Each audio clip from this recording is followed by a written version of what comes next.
আমার পরিচয় দিই, আমার নাম এইচ এম শাহরিয়ার হাসান। আমি দ্বিতীয় সচিব কর নীতি উইং এ কাজ করি জাতীয় রাজস্ব বোর্ডের। কর নীতি উইং মূলত আয়কর আইন 2023-এর সংশ্লিষ্ট বিভিন্ন রকম বিষয়াবলী নিয়ে কাজ করে এবং পলিসি প্রণয়নের সাথে জড়িত। আমরা সবাই জানি আয়কর আইন 2023 মহান জাতীয় সংসদে গত 22 জুন 2023 সালে প্রথম পাশ হয়।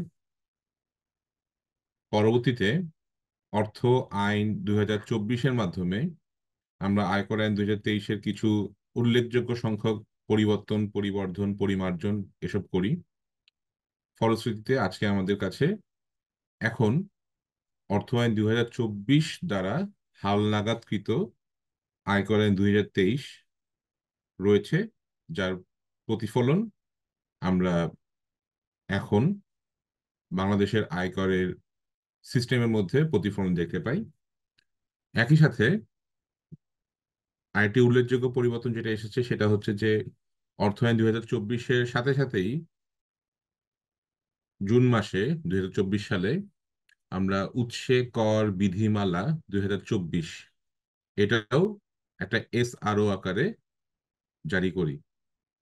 উৎসে কর বিধিমালা 2024 স্ক্র্যাপিং, মানে আগের যে উৎসে কর বিধিমালা 2023 ছিল সেই বিধিমালাটাকে আমরা স্ক্র্যাপ করে দিই, রহিত করে দিই। উৎসে কর বিধিমালা এবং তার সাবসিকুয়েন্ট দুটি এসআরও দ্বারা তার কিছু রেট চেঞ্জ করা ছিল।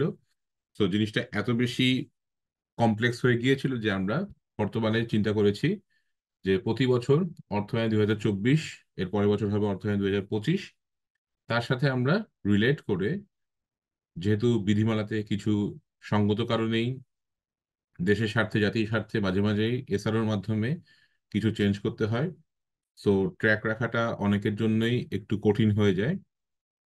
সেই জন্য প্রতি বছর বছর অর্থায়ন 2000 সাথে অর্থায়নের সাথে উৎসে কর বিধিমালাটাও এখন থেকে আমরা পাবলিশ করব বলে এরকম একটা নীতিগত সিদ্ধান্ত হয়েছে। তো যাই হোক, আজকে আমাদের সেশনের মেইন টপিক, একমাত্র টপিক হচ্ছে আয়কর 2023-এর উৎসে কর কর্তন। শুধু কর্তন না, এর সাথে আমরা সংগ্রহটাও করব এবং একই সাথে ন্যূনতম করের যে কিছু বৈশিষ্ট্য আছে সেই বৈশিষ্ট্যগুলো নিয়ে কিছু আলোচনা করব আমরা।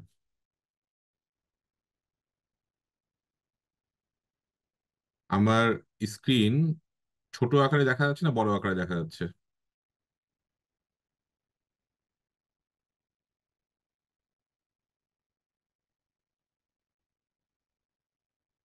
রনি, আমার স্ক্রিন কি ছোট না বড় আকারে দেখা যাচ্ছে?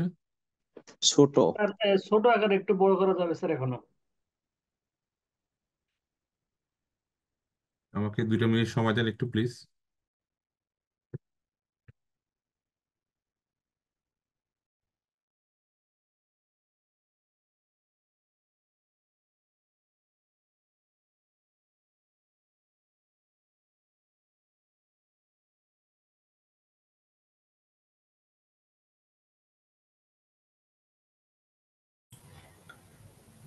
স্যার আমাদের কি এই প্রেজেন্টেশনটা দেওয়া হবে?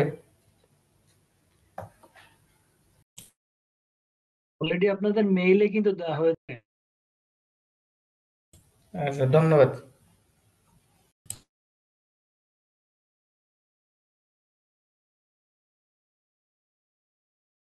আমার মনে হয় এখন আপনারা দেখতে পাচ্ছেন বড় করে।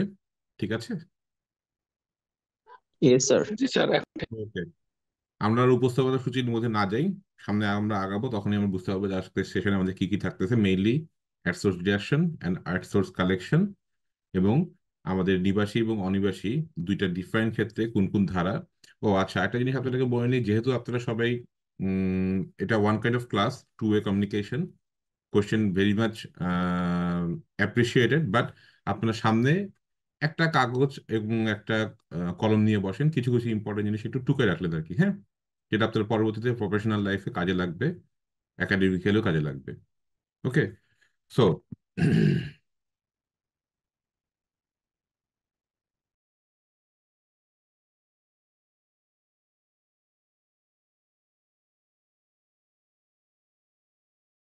যখনই আমি কোনো উৎসে কর কর্তন বা সংগ্রহ নিয়ে কথা বলবো, সর্বপ্রথমে আমাদেরকে জানতে হবে যে কেন উৎসে কর কর্তন দরকার বা কেন উৎসে কর সংগ্রহ দরকার।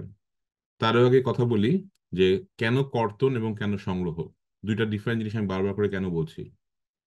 সো একটু মাথার মধ্যে ঠিক মতো জাস্ট চিন্তা করেন। এ কোম্পানি বি কোম্পানিকে একটি সাপ্লাই দিল, মনে করেন 1 কোটি টাকার কম্পিউটার সাপ্লাই দিল। এই সাপ্লাইয়ের এগেনস্টে বি কোম্পানি এ কোম্পানিকে যখন পেমেন্ট করবে, সাপ্লাই দিল কে? এ। পেমেন্ট দিবে কে? বি। বি কোম্পানি এ কোম্পানিকে সাপ্লাইয়ের এগেনস্টে পেমেন্ট দেওয়ার সময় আয়কর আইন 2023 এবং উৎসে কর বিধিমালা 2024 মোতাবেক একটি নির্দিষ্ট হারে কর কেটে রেখে বাকি টাকাটা এ কোম্পানিকে পেমেন্ট করবে। যেহেতু এটা কেটে রাখলো, এটা হচ্ছে কর্তন। আর একটা সিনারিও, এ কোম্পানি 1 কোটি টাকার কম্পিউটার ম্যাটেরিয়ালস বিদেশ থেকে ইম্পোর্ট করবে। এ কোম্পানি 1 কোটি টাকার কম্পিউটার ম্যাটেরিয়ালস বিদেশ থেকে ইম্পোর্ট করবে। ইম্পোর্ট স্টেজে কাস্টমস অথরিটি বা কাস্টমস কমিশনার ওই 1 কোটি টাকার উপরে 5% রেটে উৎসে কর সংগ্রহ করবে। ট্রানজ্যাকশনটা চিন্তা করে দেখেন, সংগ্রহ। কারণ কাস্টমস কমিশনার ওইখানে 1 কোটি টাকার উপরে 5% যদি রেট হয়, তার মানে 5 লক্ষ টাকা এই কোম্পানির কাছ থেকে চালান আকারে বুঝে নিবে যে তুমি আমাকে এটা পেমেন্ট করে যাবা। পরবর্তীতে এই চালান আকারে যে টাকাটা জমা হলো সেই টাকাটা এই কোম্পানি তার ট্যাক্স ক্রেডিট হিসেবে দাবি করবে। সো একটা হচ্ছে কর্তন, একটা হচ্ছে সংগ্রহ। কর্তন হচ্ছে ধারা 86 থেকে ধারা 119 পর্যন্ত, আর 120 থেকে আহ ধারা 137, 38, 39, 39 পর্যন্ত, 38 পর্যন্ত হচ্ছে আপনার সংগ্রহ, এবং তার সাবসিকুয়েন্ট উৎসে কর বিধিমালা 2024। তাহলে আমি প্রথমেই বললাম যে কর্তন এবং সংগ্রহ এই দুইটা আমাদেরকে করতে হবে। কেন করতে হবে? কারণ আয়কর আইন 2023-এ বলা আছে যে বিভিন্ন জায়গায় নির্দিষ্ট ব্যক্তি কথাটা উল্লেখ আছে, বিশেষ করে অধ্যায় 7, যে অধ্যায়টা রিলেটেড উইথ উৎসে কর কর্তন অথবা উৎসে কর সংগ্রহের সাথে জড়িত। নির্দিষ্ট ব্যক্তি কথাটা মেইনলি অধ্যায় 7-এর সাথে রিলেটেড এবং এখানেই সব জায়গায় ইউজ হচ্ছে। তাহলে আমাকে কেন উৎসে কর কর্তন করতে হবে বা সংগ্রহ করতে হবে? কারণ আমরা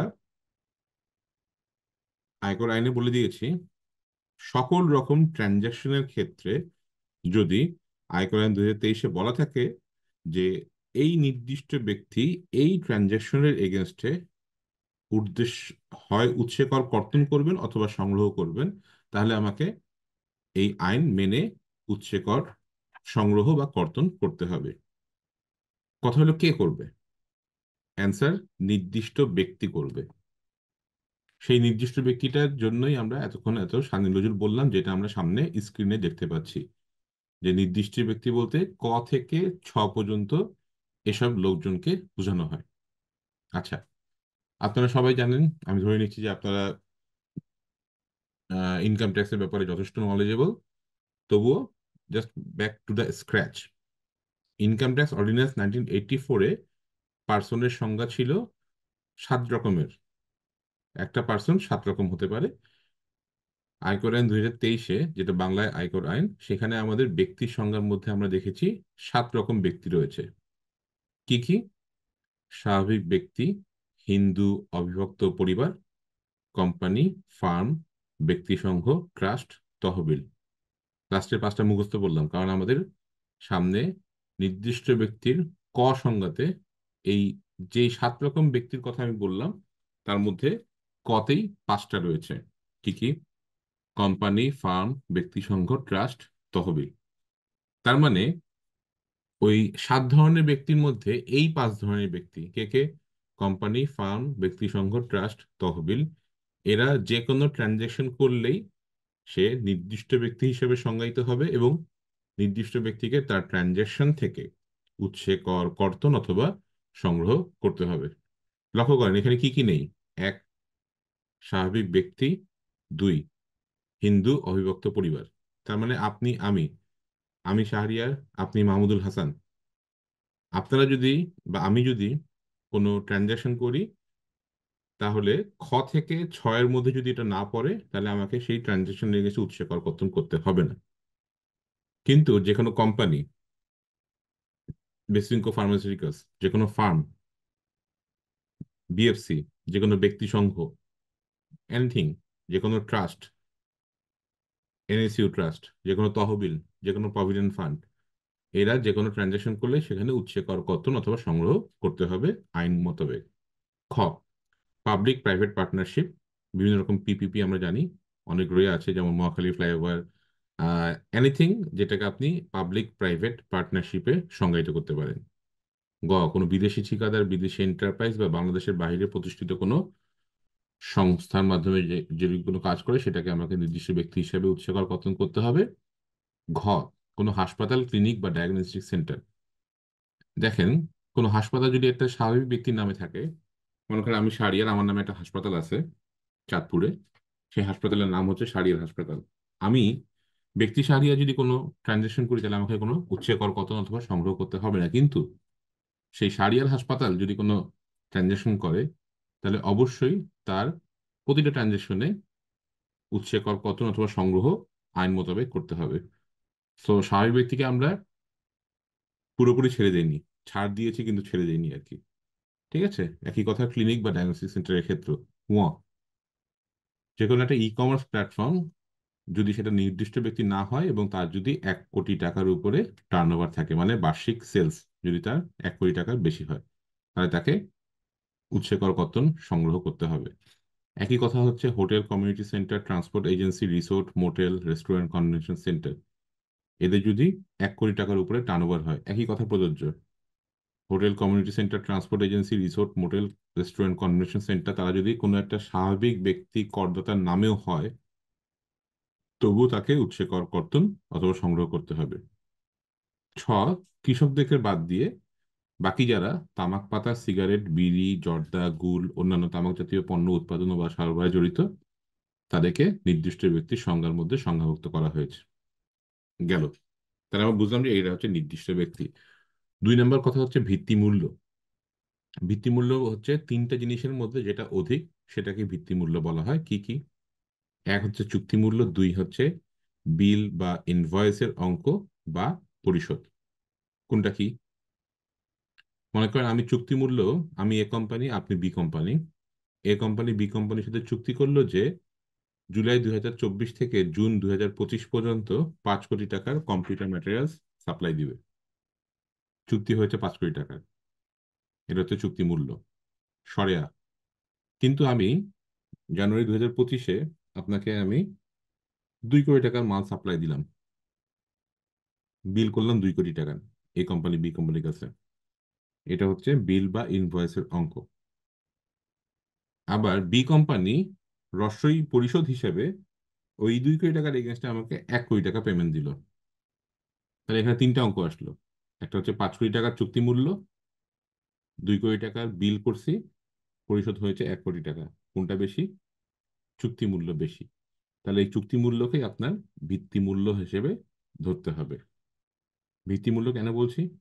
কারণ হচ্ছে আপনার উৎসে কর বিধিমালা অথবা আয়কর আইন 2023-এর অধ্যায় 7, যেটা মেইনলি উৎসে কর কর্তন অথবা সংগ্রহের ধারা যেখানে আছে, সেখানে অনেক জায়গায় ভিত্তিমূল্য কথাটা রয়েছে। তার চেয়ে বড় কথা, যেটা আমরা উৎসে কর বিধিমালা 2023-এ ছিল, যে আমাদের যে কোনো সাপ্লাইয়ের এগেনস্টে বা কোনো ঠিকাদারি কাজ করলে সেখানে 3টা ডিফারেন্ট স্ল্যাব রেট ছিল, 3, 5, 7% হিসাবে। কি কি? এখন নেই, কিন্তু জাস্ট বলে দিচ্ছি যে কেন এটা ছিল আর কি। এটা আবার আসবে সামনে, আবার হয়তোবা আমরা এটা ইন্ট্রোডিউস করব। 50 লক্ষ টাকা পর্যন্ত কোনো সাপ্লাই দিলে সেখানে rate of deduction of tax 3% ছিল। 50 লক্ষ থেকে 2 কোটি টাকা পর্যন্ত হলে সেখানে rate of deduction of tax ছিল 5%। 2 কোটি টাকার অধিক হলে সেখানে ডিডাকশন ছিল 7%, যেটা আমরা স্ক্র্যাপ করে একবারে যে কোনো ঠিকাদারি বা ম্যানুফ্যাকচার বা কনস্ট্রাকশনের মাধ্যমে যদি কোনো সাপ্লাই হয় তাহলে আমরা সেখানে করে দিয়েছি 7%। হুম। সো ভিত্তিমূল্য ব্যাপারটা আমি হোপফুলি আপনাদেরকে বুঝাতে পেরেছি। পরে যদি কোনো কোশ্চেন থাকে নেওয়া যাবে, পরে ব্যাপারে আসি। প্রথম অধ্যায়, নিবাসী হতে উৎসে কর কর্তন। লক্ষণীয় বিষয় হচ্ছে আমরা 2টা বিষয় দেখব, একটা হচ্ছে নিবাসী, একটা হচ্ছে অনিবাসী। আমরা জানি ব্যক্তির ক্ষেত্রে নিবাসীর একটা সংজ্ঞা রয়েছে, যে কোনো ব্যক্তি যদি 182 দিন নাকি 183 দিন, হ্যাঁ, 183 দিন, কোনো একটা পার্টিকুলার বছরে 183 বা তার চেয়ে বেশি বছর, বেশি দিন যদি একটা পঞ্জিকা বর্ষে বাংলাদেশে অবস্থান করে তাহলে তাকে নিবাসী বলা হয়। আর অনিবাসী মানে হচ্ছে যিনি নিবাসী নন তিনি হচ্ছে অনিবাসী। ও, নিবাসীর ক্ষেত্রে আরেকটা কন্ডিশন হচ্ছে 183 দিন না থাকলেও সে যদি ওই বছরে পার্টিকুলারলি 92 ডেজ থাকে, অথবা তার আগের 4 বছরে সব মিলে 365 দিন থাকে বাংলাদেশে, তাহলে তাকেও নিবাসী বলা হয়। তো নিবাসীর সংজ্ঞা এবং অনিবাসীর সংজ্ঞা আপনারা একটু দেখে নেবেন, আয়কর আইন 2023-এর ধারা 2 আছে। আচ্ছা, এটা যেগুলো নিবাসী ব্যক্তি, না, মানুষজন থাকলে তাকে স্বাভাবিক ব্যক্তিকে আমরা বলি ইন্ডিভিজুয়াল নিবাসী ব্যক্তি। তাহলে নিবাসী কোম্পানি এবং অনিবাসী কোম্পানি কোনটা হবে? নিবাসী কোম্পানি হচ্ছে সেই কোম্পানি যার কন্ট্রোল অ্যান্ড ম্যানেজমেন্ট পুরোপুরি বাংলাদেশে। আর অনিবাসী কোম্পানি হচ্ছে যার কন্ট্রোল এবং ম্যানেজমেন্ট বাংলাদেশে না, বাংলাদেশের বাইরে থেকে নিয়ন্ত্রিত হয়। মনে করেন নেসলে বাংলাদেশ বা ডানো, এই কোম্পানিটা বাংলাদেশে, বাংলাদেশে আরজিআইসি রেজিস্টার্ড, বাট ডানো কোম্পানির ম্যানেজমেন্ট, কথা কথা বলতেছে যে কন্ট্রোল এবং ম্যানেজমেন্ট পুরোপুরি নেদারল্যান্ড থেকে পরিচালিত হয়। তাহলে আয়কর আইন 2023 মোতাবেক তাকে আমরা বলবো অনিবাসী কোম্পানি। একইভাবে এইচএসবিসি বাংলাদেশ, হয়তোবা সেটা এইচএসবিসি হংকং এর কোম্পানি, বাট বাংলাদেশে এসে সে পুরোপুরি বাংলাদেশের সবার কাছে সিইও ম্যানেজমেন্ট পুরোটাই, অপারেশনাল ম্যানেজমেন্ট পুরোটাই বাংলাদেশিদের কাছে, বাংলাদেশে অবস্থিত, বাংলাদেশ থেকে নিয়ন্ত্রিত হয়। তাহলে তাকে বলবো আমরা নিবাসী কোম্পানি। কেন নিবাসী এবং অনিবাসীর মধ্যে আমরা পার্থক্য করছি? কারণ নিবাসী কে আপনি যে কোনো সময় তাকে ইনকাম ট্যাক্স নেটের মধ্যে আনতে পারবেন। দ্যাটস ওয়াই আপনারা দেখবেন এখন থেকে শুরু করে যে নিবাসী ক্ষেত্রে সেম জিনিস, সেম পণ্য বা সেবা সরবরাহের বিপরীতে নিবাসী ক্ষেত্রে উৎসে কর কর্তন অথবা সংগ্রহের রেটগুলো একটু কম। কিন্তু সামনে খাতা কলম থাকলে লিখে রাখেন, অনিবাসীর ক্ষেত্রে উৎসে কর কর্তন, টান দিয়ে লেখানো হচ্ছে ধারা 119। সেখানে আপনারা দেখবেন যে সেখানে rate of deduction of tax অথবা সংগ্রহ এটা অনেক বেশি। কেন? কারণ অনিবাসীকে আমরা পরবর্তীতে আর ধরতে পারতেছি না, সে রিটার্ন দিবে কিনা আদৌ, বা তাকে আমরা পরে ট্রেস করতে পারবো কিনা। দ্যাটস ওয়াই অনিবাসী ক্ষেত্রে আমরা যেটা করি যে তাকে পেমেন্ট করার সময় আগে আগে বেশি করে উৎসে করকর্তন করে নাও। বাট নিবাসী ক্ষেত্রে সেই জিনিসটা নেই আগাই। সর্বপ্রথমে যেটা আছে সেটা হচ্ছে আমরা সবাই যেটা জানি, আমরা সবাই যারা এমপ্লয়ি আছি, যারা বিভিন্ন কোম্পানিতে এমপ্লয়ি হিসেবে আছি, যে চাকরির আয় হতে উৎসে করকর্তন, সেখানে আমাদের একটা নির্দিষ্ট বছরে আমরা যদি চাকরি গণনা করে দেখা যায় যে 12 মাসে আমার ট্যাক্স আসে কথা কথা 48,000 টাকা, আমাকে সরকারি কোষাগারে ট্যাক্স দিতে হবে, তাহলে আমার এমপ্লয়ার অ্যাভারেজ রেটে 48,000-কে 12 দিয়ে ভাগ করে 4,000 টাকা করে প্রতি মাসে আমার গ্রস বেতন থেকে কর্তন করবেন, করে আমার নামেই জমা দিবেন। ঠিক আছে? সো এটা হচ্ছে চাকরি হারাই হতে উৎসে কর কর্তন। আপনারা দেখবেন ডান পাশে তৃতীয় চতুর্থ কলামে একটা কথা লেখা আছে, ধারা 163 অনুসারে ন্যূনতম কর কিনা। তাহলে আমরা ন্যূনতম করের ব্যাপারটা একটু জেনে নিই। ন্যূনতম কর হইতেছে সেই সব কর, যেসব কর উৎসে কর কর্তন অথবা সংগ্রহের মাধ্যমে সংগ্রহ করা হয়, এবং যে নির্দিষ্ট শিরোনাম বা যে নির্দিষ্ট জায়গা থেকে ওই উৎসের উপরে কর কর্তন বা সংগ্রহ করা হয় সেটা যদি ন্যূনতম কর হয়, তাহলে ওই নির্দিষ্ট বিবরণের এগেনস্টে আপনার ওর চেয়ে নিচে আর ট্যাক্স আসবে না। খুবই পিটিফুল একটা এক্সাম্পল দিই। মনে করেন আপনার অন্য কোনো ইনকাম নেই, আপনার শুধু এফডিআর থেকে ইন্টারেস্ট আছে, আপনি বড়লোক মানুষ, আপনার এফডিআর থেকে ইন্টারেস্ট আছে, আপনি বছর শেষে 10 লক্ষ টাকা এফডিআর থেকে সুদ পান। 10 লক্ষ টাকার এগেনস্টে আপনার টিআইএন নাম্বার দেওয়া আছে, পিএসআর দেওয়া আছে, আপনাকে ব্যাংক উৎসে কর কর্তন করবে 10% হারে 1 লক্ষ টাকা। 10 লক্ষ টাকার এগেনস্টে 10% হারে 1 লক্ষ টাকা উৎসে কর কর্তন করবে। আপনি বছর শেষে রিটার্ন দাখিল করতে গেলেন, রিটার্ন দাখিল করলেন আপনি যে আপনার শুধুমাত্র 10 লক্ষ টাকা ইনকাম আছে, 3.5 লক্ষ টাকা আপনার করমুক্ত সুবিধা পেলেন, পরবর্তী 1 লাখ, 4 লাখ, 5 লাখ এভাবে করে দেখা গেল যে আপনার 10 লক্ষ টাকার উপরে নিয়মিত হারে স্ল্যাব রেটে ট্যাক্স আরোপ করলে ট্যাক্স আসে হচ্ছে 67,500 টাকা, আর ব্যাংক আপনার কাছ থেকে উৎসে কর কর্তন করে রাখছে 1 লক্ষ টাকা। এই 1 লক্ষ টাকাটা ধারা 102 এবং ওই ধারা অনুসারে 163 অনুসারে ন্যূনতম করের আওতাভুক্ত। তার মানে আপনার অন্য কোনো ইনকাম থাকুক বা না থাকুক, আপনার ওই যে 1 লক্ষ টাকা উৎসে কর কর্তন করে নিছে, এখানে সরকার আপনাকে আর কোনো টাকা ফেরত দিবে না। আপনার জন্য 1 লক্ষ টাকাটাই ন্যূনতম কর। যদিও নিয়মিত হারে স্ল্যাব রেট অ্যাপ্লাই করলে আপনার ট্যাক্সটা আসার কথা 67,500 টাকা। সো আপনার হোপফুলি আন্ডারস্ট্যান্ড করতে পারতেছেন যে ন্যূনতম কর জিনিসটাকে আসলে কি। ঠিক আছে। সো চাকরির আয় হতে উৎসে কর কর্তন, আনুমানিক মোট আয়ের উপর প্রযোজ্য করের গড় হার। আনুমানিক কথাটা মনে হয় আমরা এবার উঠিয়ে দিয়েছি, এটা হচ্ছে প্রাক্কলিত করা হয়েছে, হোয়াট এভার, কোনো ব্যাপার না, অ্যাভারেজ রেট হচ্ছে মেইন কথা। সংসদ সদস্যদের সম্মানী হতেও উৎসে কর কর্তন করা হয়, একই রকম চাকরি থেকে যেরকম করে একটা অ্যাভারেজ রেটে, ওখানে অ্যাভারেজ রেটে করা হয়।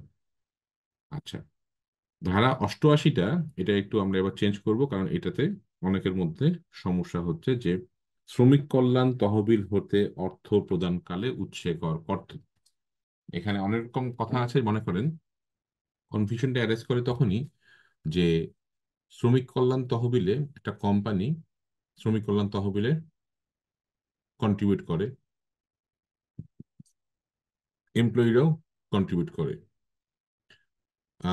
হেডিং এর সাথে ভিতরের কথার মধ্যে একটু পার্থক্য রয়েছে বলে আমি এখানে কনফিউজ করতে যাচ্ছি না। শুধু জানাই রাখি যে এই যে প্রথমে কথা যেটা বললাম যে কন্ট্রিবিউট করার সময় উৎসে কর কর্তন করা হবে, নাকি প্রভিডেন্ট ফান্ড থেকে যখন টাকা দেওয়া হবে এমপ্লয়ীদেরকে, বেনিফিশিয়ারিদেরকে, তখন উৎসে কর কর্তন করা হবে, এই সংক্রান্ত একটা ডাইলেমা সৃষ্টি হয়। সো ওই ডাইলেমার মধ্যে না যাই, শুধুমাত্র এটা জানে রাখেন যে শ্রমিক কল্যাণ তহবিল হতে উৎসে কর কর্তন করতে হবে 10% রেটে। আচ্ছা, মেইন জিনিস হচ্ছে এখানে যেটা আমাদের সবার হার্ড করে, বা যেটা আমাদের সবার বেগলি জানা দরকার, সেটা হচ্ছে পূর্বের বিধি 16 ধারা 52, যেটা হচ্ছে supplied against rate of deduction of tax. Mainly ঠিকাদার বা সরবরাহকারী ইত্যাদিকে অর্থ প্রদান করলে যে কোনো চুক্তি সম্পাদন, ঠিকাদারি, পণ্য সরবরাহ, উৎপাদন, প্রক্রিয়াকরণ বা রূপান্তর, অথবা মুদ্রণ, প্যাকেজিং, বাধাই, এই সবগুলো কাজ যদি করতে হয়, তাহলে আপনাকে উৎসে কর বিধিমালার বিধি 3 মোতাবেক বিশাল একটা টেবিল আছে, 20-30টা আইটেম আছে, সেখানে সর্বোচ্চ হার 5% রেটে আপনাকে উৎসে কর কর্তন করতে হবে। কি কি আছে সেগুলো আমরা এক এক করে দেখি। সেকেন্ড যেটা দেখেন, যেটা নতুন আসছে, সেটা হচ্ছে সিগারেট, বিড়ি, জর্দা, তামাক পাতা, গুল সহ যে কোনো তামাকজাত পণ্য যদি আপনি সরবরাহ করে থাকেন, তাহলে সেই সরবরাহের এগেনস্টে আপনাকে 10% উৎসে কর কর্তন করতে হবে। আপনি কথার কথা ব্রিটিশ আমেরিকান টোবাকোকে 1 কোটি টাকার তামাক পাতা সরবরাহ করলেন। ব্রিটিশ আমেরিকান টোবাকো যখন আপনাকে পেমেন্ট করবে, তখন আপনার পেমেন্টের এগেনস্টে 10 লক্ষ টাকা উৎসে কর কর্তন করবে, করে আপনাকে 90 লাখ টাকা পেমেন্ট দিবে, এবং বাকি 10 লক্ষ টাকা আপনার নামে চালানের মাধ্যমে সরকারি কোষাগারে জমা প্রদান করবে। এই 10 লক্ষ টাকাটা আপনি পরবর্তীতে আপনি যখন রিটার্ন দাখিল করবেন, তখন ক্রেডিট নিতে পারবেন। আচ্ছা, পরবর্তীতে আছে পেট্রোলিয়াম তেল এবং লুব্রিকেন্ট বিপণনে নিযুক্ত তেল বিপণন কোম্পানি কর্তৃক সরবরাহ, যেমন মেঘনা, পদ্মা, যমুনা, এইসব যেগুলা তেল বিপণন কোম্পানি, তারা যখন বিভিন্ন রকম জায়গায় তেল সরবরাহ করবে, সেই তেল সরবরাহের এগেনস্টে 0.6% হারে উৎসে কর কর্তন প্রযোজ্য হবে। আবার এইসব তেল বিপণন কোম্পানিরই যদি কোনো ডিলার বা এজেন্ট কর্তৃক তেল সরবরাহ করা হয়, ওরা যদি ডিরেক্ট না করে ডিলার বা এজেন্ট কর্তৃক যদি করা হয়, তাহলে এখানে 1% হারে উৎসে কর কর্তন করা হবে। তেল শোধন মানে রিফাইনারি, এইসব কোম্পানির ক্ষেত্রে আমাদের rate of deduction of tax হচ্ছে 2%। গ্যাস ট্রান্সমিশন, গ্যাস বিতরণ, যেমন gas transmission company limited, Comilla gas limited, Bakhrabad gas system limited, error ক্ষেত্রে উৎসে কর কর্তনের হার হচ্ছে 3%। এক্সট্রা হাই ভোল্টেজ, এটা আপনাদের জন্য দরকার নেই, প্র্যাকটিক্যাল না, প্র্যাকটিক্যাল হচ্ছে দিস ওয়ান। সেটা হচ্ছে 2টা ভাগে ভাগ করেছি আমরা। একটা হচ্ছে এমএস বিলেট ব্যতীত সিমেন্ট, লৌহ বা লৌহ পণ্য, ফেরোঅ্যালয় পণ্য উৎপাদনে নিয়োজিত প্রতিষ্ঠান, এরা যদি কোনো সাপ্লাই দিয়ে থাকে, তাহলে এর এগেনস্টে সাপ্লাই, সে যখন সাপ্লাই এগেনস্টে পেমেন্ট পাবে, 2% হারে উৎসে কর কর্তন প্রযোজ্য হবে।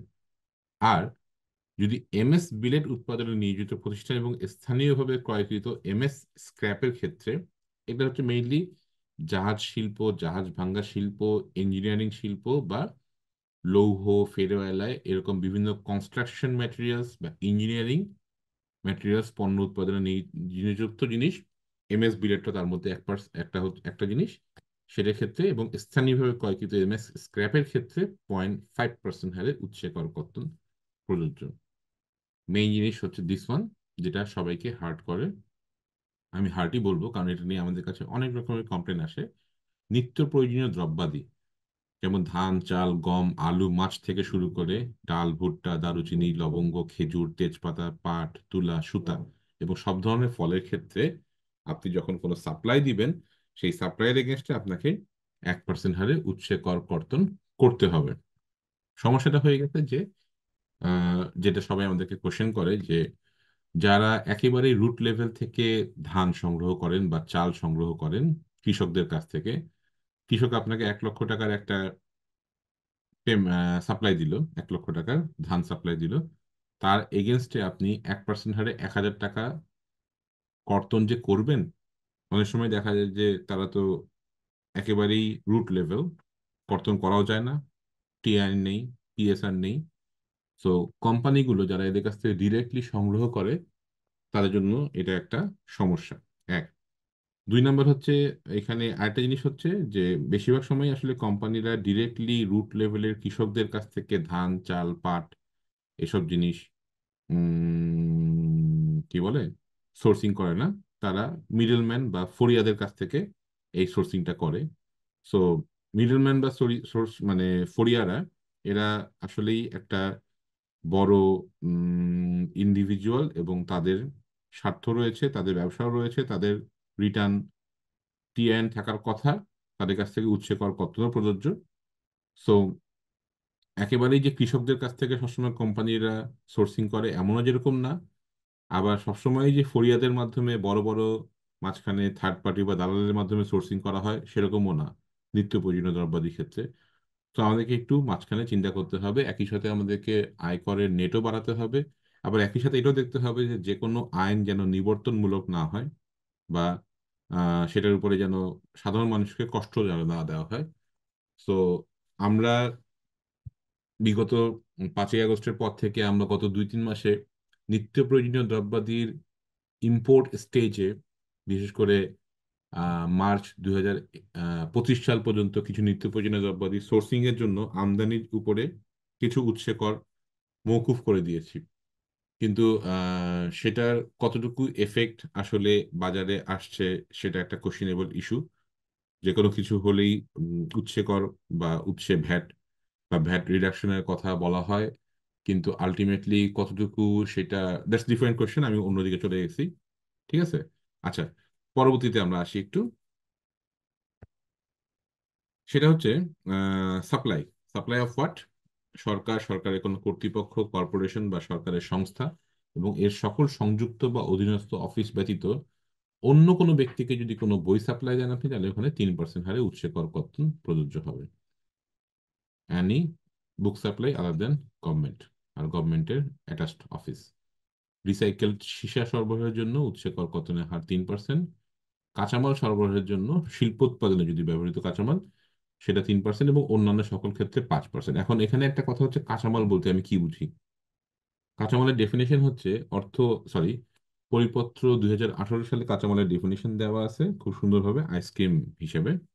মনে করেন আপনি একটা আইসক্রিম ফ্যাক্টরি, আপনার আইসক্রিম ফ্যাক্টরিতে সবাই সাপ্লাই দিয়ে থাকে, তাহলে নর্মালি আমরা যেটা দেখতেছি লাস্টের ক্ষেত্রে যে 5% হারে তাহলে উৎসে কর কর্তন প্রযোজ্য হবে যদি সাপ্লাইটা এভাবে হয়। কিন্তু আপনার কাঁচামাল যদি সাপ্লাই হয় তাহলে কাঁচামালের ক্ষেত্রে rate of deduction of tax হবে 3%। তাহলে কাঁচামালটা কি?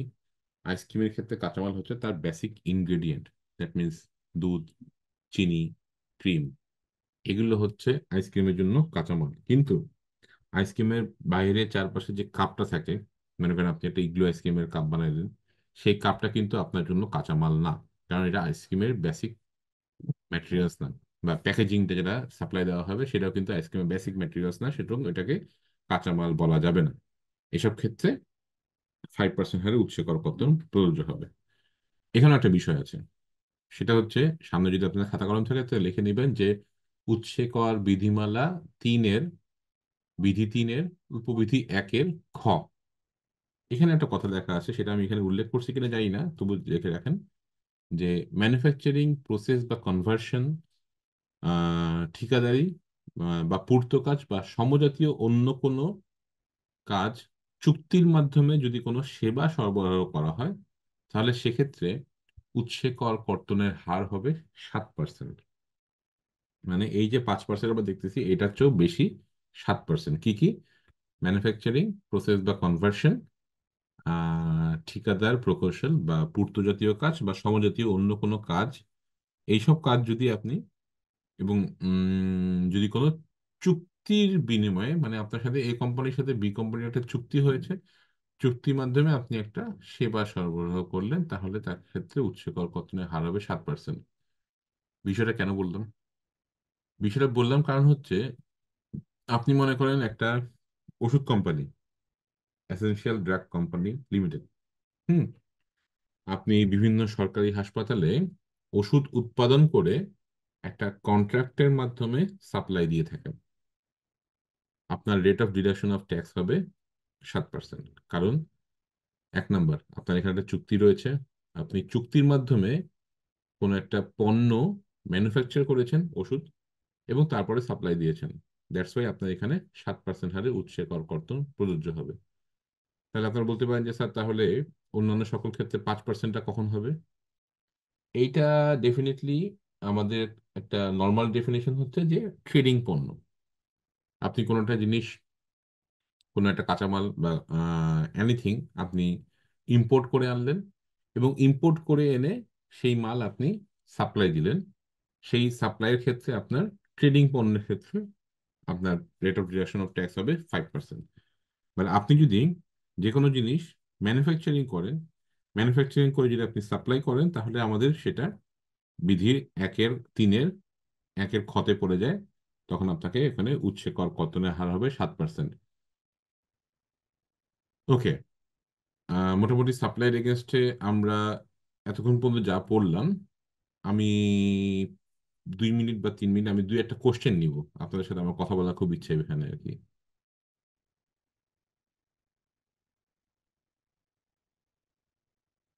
কেউ কি কোনো কোশ্চেন করতে চান, বা শফিক আছেন?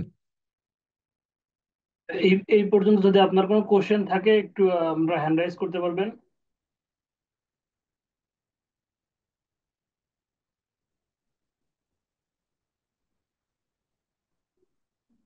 আহ, আচ্ছা, আপনি আপনার কোশ্চেনটা করতে পারেন। স্যার, নির্দিষ্ট ব্যক্তির ক্ষেত্রে যেটা বললেন, সেখানে একটা জিনিস দেখলাম যে বার্ষিক 1 কোটি টাকা অধিক না হলে হোটেল থেকে উৎসে কি কর কর্তন করা যাবে না?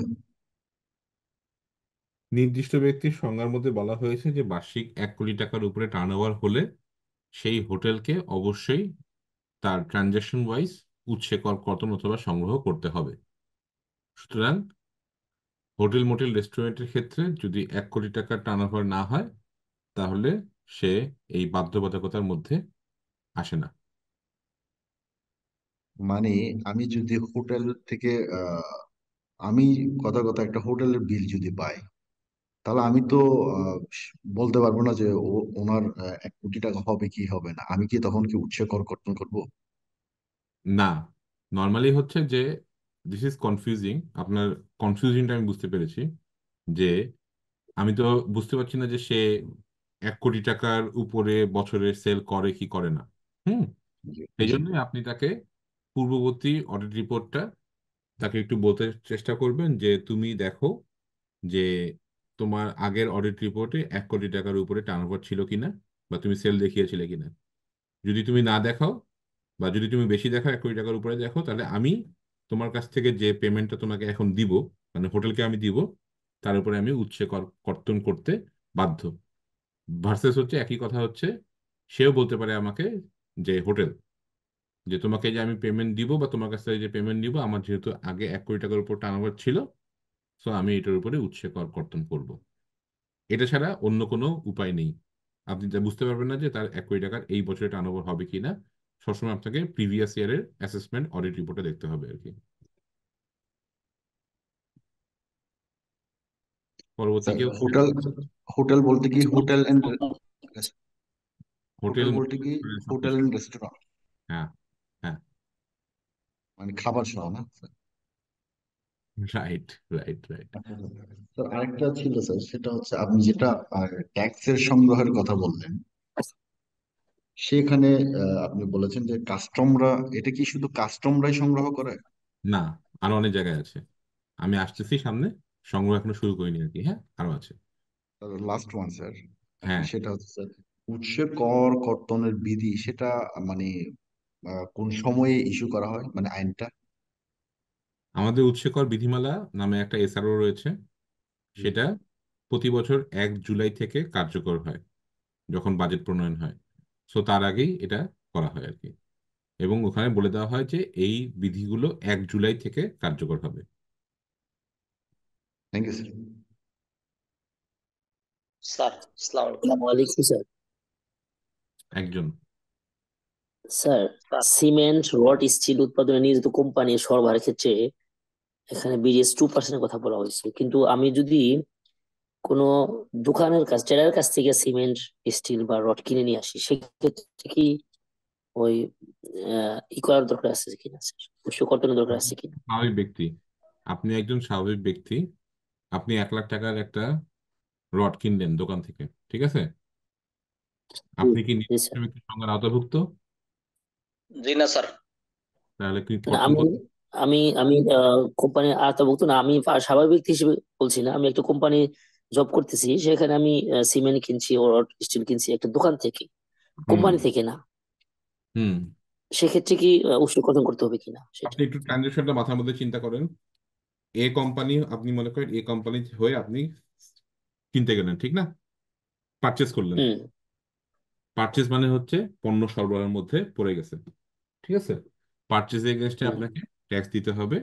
এই সেটা তখন এইখানে তখন পণ্য সরবরাহের মধ্যে আপনি পারচেজ হিসেবে এটা কর্তন করবেন। আচ্ছা আচ্ছা, জি বলি, স্যার। বুঝতে পারছেন? প্রথম প্রশ্নটা হলো যে আমি যখন উষ্ণ কর্তনকারী সত্ত্ব হয়ে যাচ্ছি, সেটা যেখান থেকেই তখন পারচেজ আমাদের করি না পারচেজ কেন, সেক্ষেত্রে এগেনস্টে আমাকে তখন আমাকে উৎসে কর্তন করতে করতে হবে। কাটতে হবে। হ্যাঁ, জি স্যার, জি।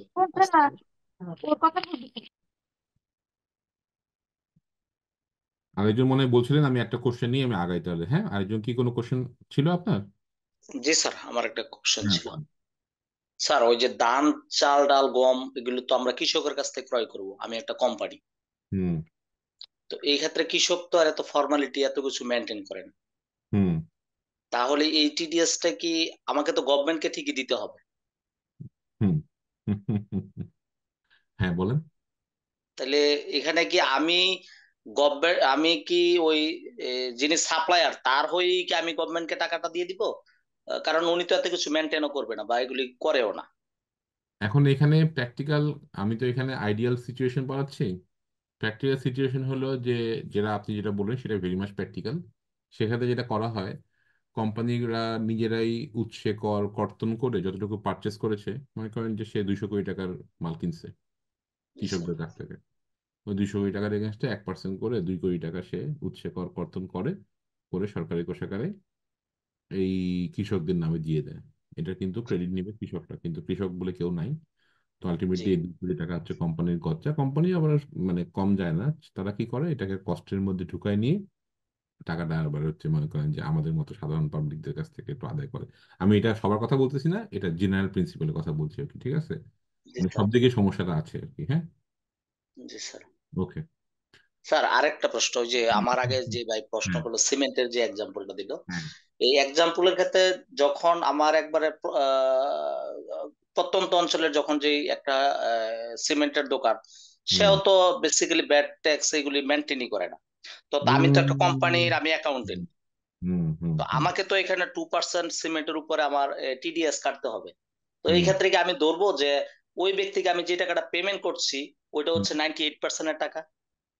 অবশ্যই, আপনাকে জি এটা না স্যার। করলে তো সে পরবর্তীতে, এবং বাকি 2% যখন আপনি তার নামে কেটে রাখবেন, তখন তো সে তো এটার ক্রেডিট নিতে পারবে। এখন আমাদেরকে আইডিয়াল সিচুয়েশন থেকেই কাজ করতে হবে, বিকজ আমি তো প্র্যাকটিক্যাল সিচুয়েশন আমি এখানে আলাপ করছি, but this this are the facts. Okay, facts and figure. ঠিক আছে। তা- তাহলে স্যার আমরা ওই যে ক্ষেত্রে আমরা টিডিএস টা দিতে পারছি না, ওই টিডিএস এর চালানটা আমরা সরবরাহ করতে পারতেছি না, এই ক্ষেত্রে আমরা ধরে নিব যে ভেন্ডরকে আমরা যে টাকাটা পে করছি না এটা না না, রিমেইনিং আমি এটা পোর্শন। বলিনি। No no no no no.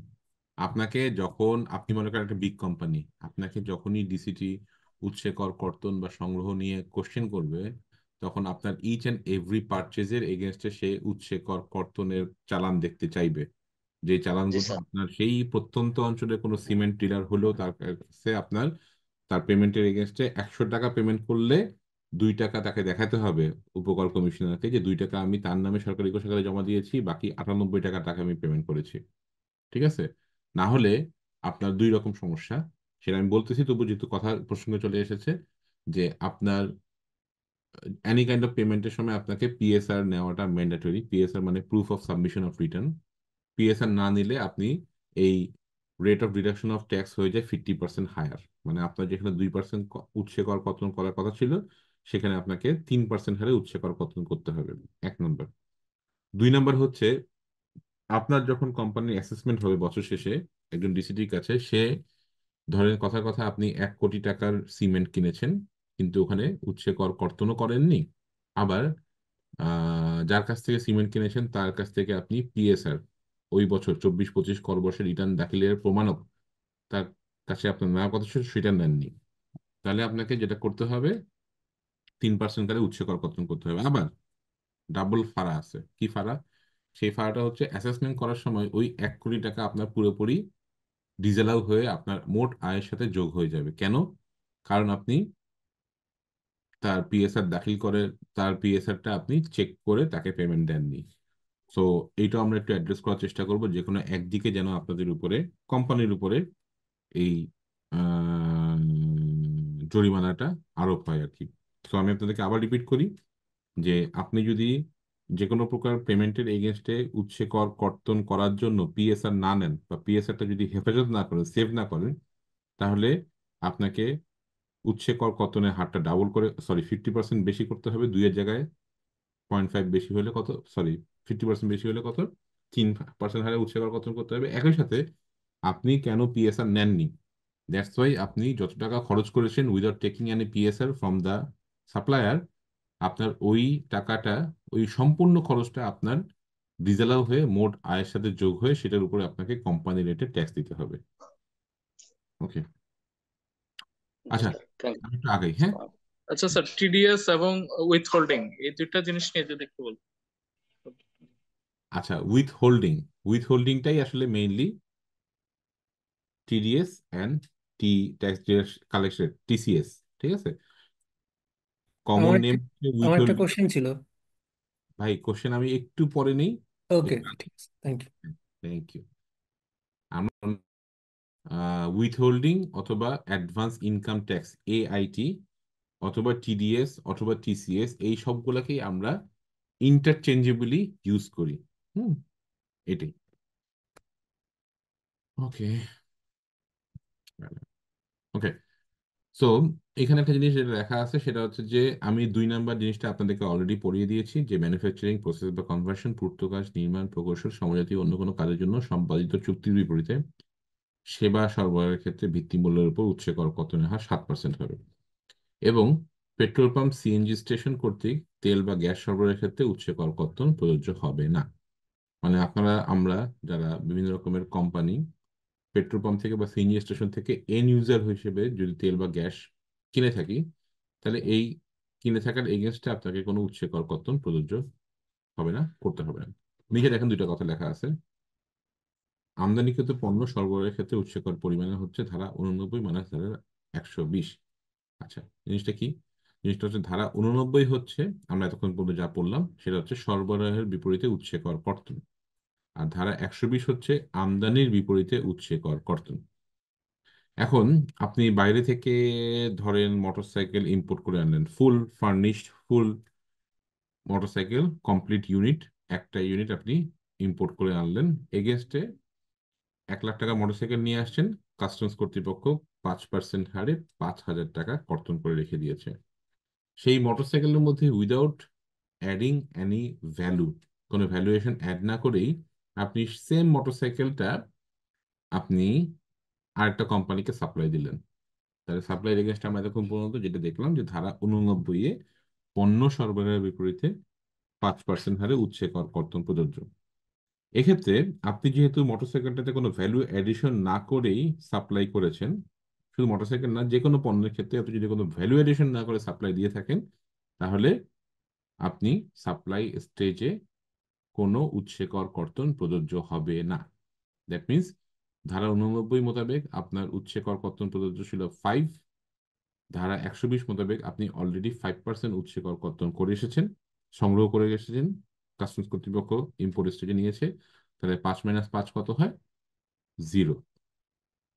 এখন মনে করেন যে ধারা 120-এ আপনার উৎসে কর সংগ্রহ করা হয়েছে 2%, আর সাপ্লাইয়ের এগেনস্টে আপনার উৎসে কর কর্তন প্রযোজ্য 5%, তাহলে আপনি এখানে কতটুকু রেয়াত পাবেন?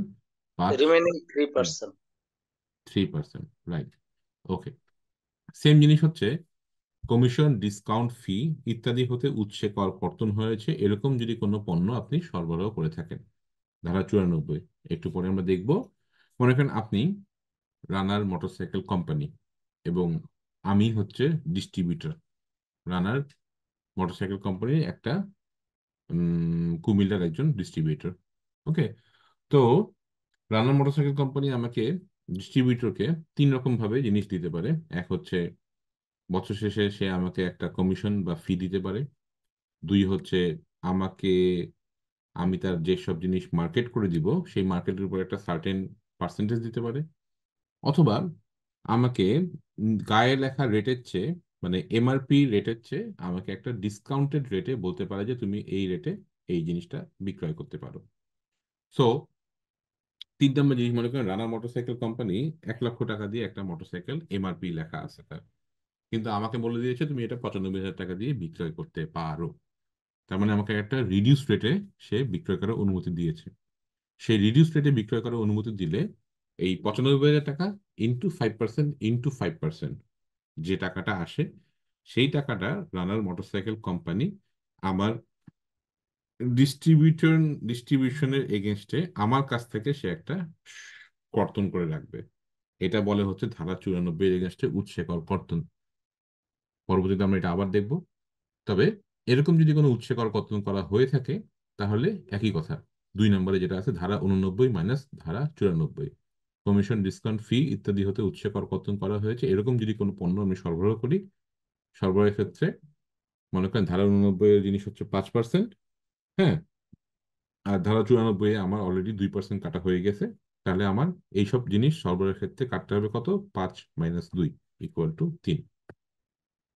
এতক্ষণ গেল আমাদের পণ্য সরবরাহের ক্ষেত্রে উৎসে কর কর্তনের বিষয়াবলী, সেটা হচ্ছে ধারা 89 এর সাথে সংশ্লিষ্ট। এবার আমরা আসি সেবার ক্ষেত্রে, পরিশোধের ক্ষেত্রে।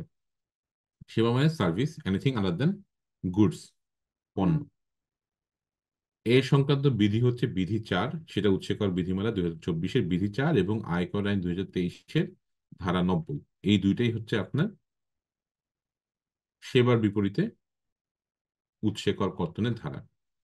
উপদেষ্টা বা পরামর্শ, পেশাদার সেবা, প্রযুক্তিগত সেবা বা প্রযুক্তিগত সহায়তা ফি, এগুলোর এগেনস্টে আপনি যদি কোনো পেমেন্ট করেন তার এগেনস্টে 10% হারে উৎসে কর কর্তন প্রযোজ্য। আর এখানে দেখেন ক্যাটারিং, ক্লিনিং অথবা মিডিয়া ক্রয় এজেন্সি সেবা, এখানে অনেক রকমের সেবা টেবার কথা লেখা আছে। 2 রকমের জিনিস। কি 2 রকমের জিনিস? ডান পাশে দেখেন প্রযোজ্য হারটা কি, সেটা হচ্ছে আপনি একটা ক্যাটারিং সার্ভিস পরিচালনা করেন। ক্যাটারিং সার্ভিসের জন্য যদি আপনি মোট বিল পান, মনে করেন আপনি সালাম ক্যাটারিং সার্ভিস, আপনি মোট বিল পেয়েছেন একটা প্রোগ্রাম থেকে 1 কোটি টাকা, তাহলে সেই মোট বিল হতে আপনাকে 2% হারে উৎসে কর কর্তন করে বাকি 98 লক্ষ টাকা আপনাকে পেমেন্ট করবে। আর 2 লক্ষ টাকা সালাম ক্যাটারিং সার্ভিসের নামে চালানের মাধ্যমে সরকারি কোষাগারে জমা প্রদান করা হবে। কিন্তু যদি আপনি 1 কোটি টাকার মাল সাপ্লাই দিয়ে তার এগেনস্টে 5 লাখ টাকা কমিশন পান, যদি কমিশনের কথা উল্লেখ থাকে, তাহলে সেই 5 লক্ষ টাকার এগেনস্টে আপনাকে উৎসে কর কর্তন করতে হবে 10% হারে 50,000 টাকা। আপনারা মনে হয় বুঝতে পারছেন, আমি মোট বিলের কথা বলছি। যদি এখানে মোট বিল থাকে তাহলে সেখানে কর্তন করতে হবে 2%, আর যদি এখানে কমিশনের কথা উল্লেখ থাকে তাহলে কমিশন এর এগেনস্টে 10% হারে উৎসে কর কর্তন করতে হবে। এখানে সবগুলো জিনিসই ওরকম করেই এগেনস্টে মিডিয়া করে তার এজেন্সি। একটা এক্সাম্পল দিলে ভালো হবে। আচ্ছা, আর একটা এক্সাম্পল দিই তাহলে। মনে করেন আপনি বেসরকারি নিরাপত্তা সেবা দিচ্ছেন। আপনি হচ্ছে সিকিউরেক্স নামে একটা বেসরকারি নিরাপত্তা সেবার দায়িত্বপ্রাপ্ত কোম্পানি। আপনি এইচএসবিসি ব্যাংকে একটা নিরাপত্তা সেবা দেন। সেবার এগেনস্টে জুলাই 24 থেকে জুন 25 পর্যন্ত আপনি সেবা দিবেন।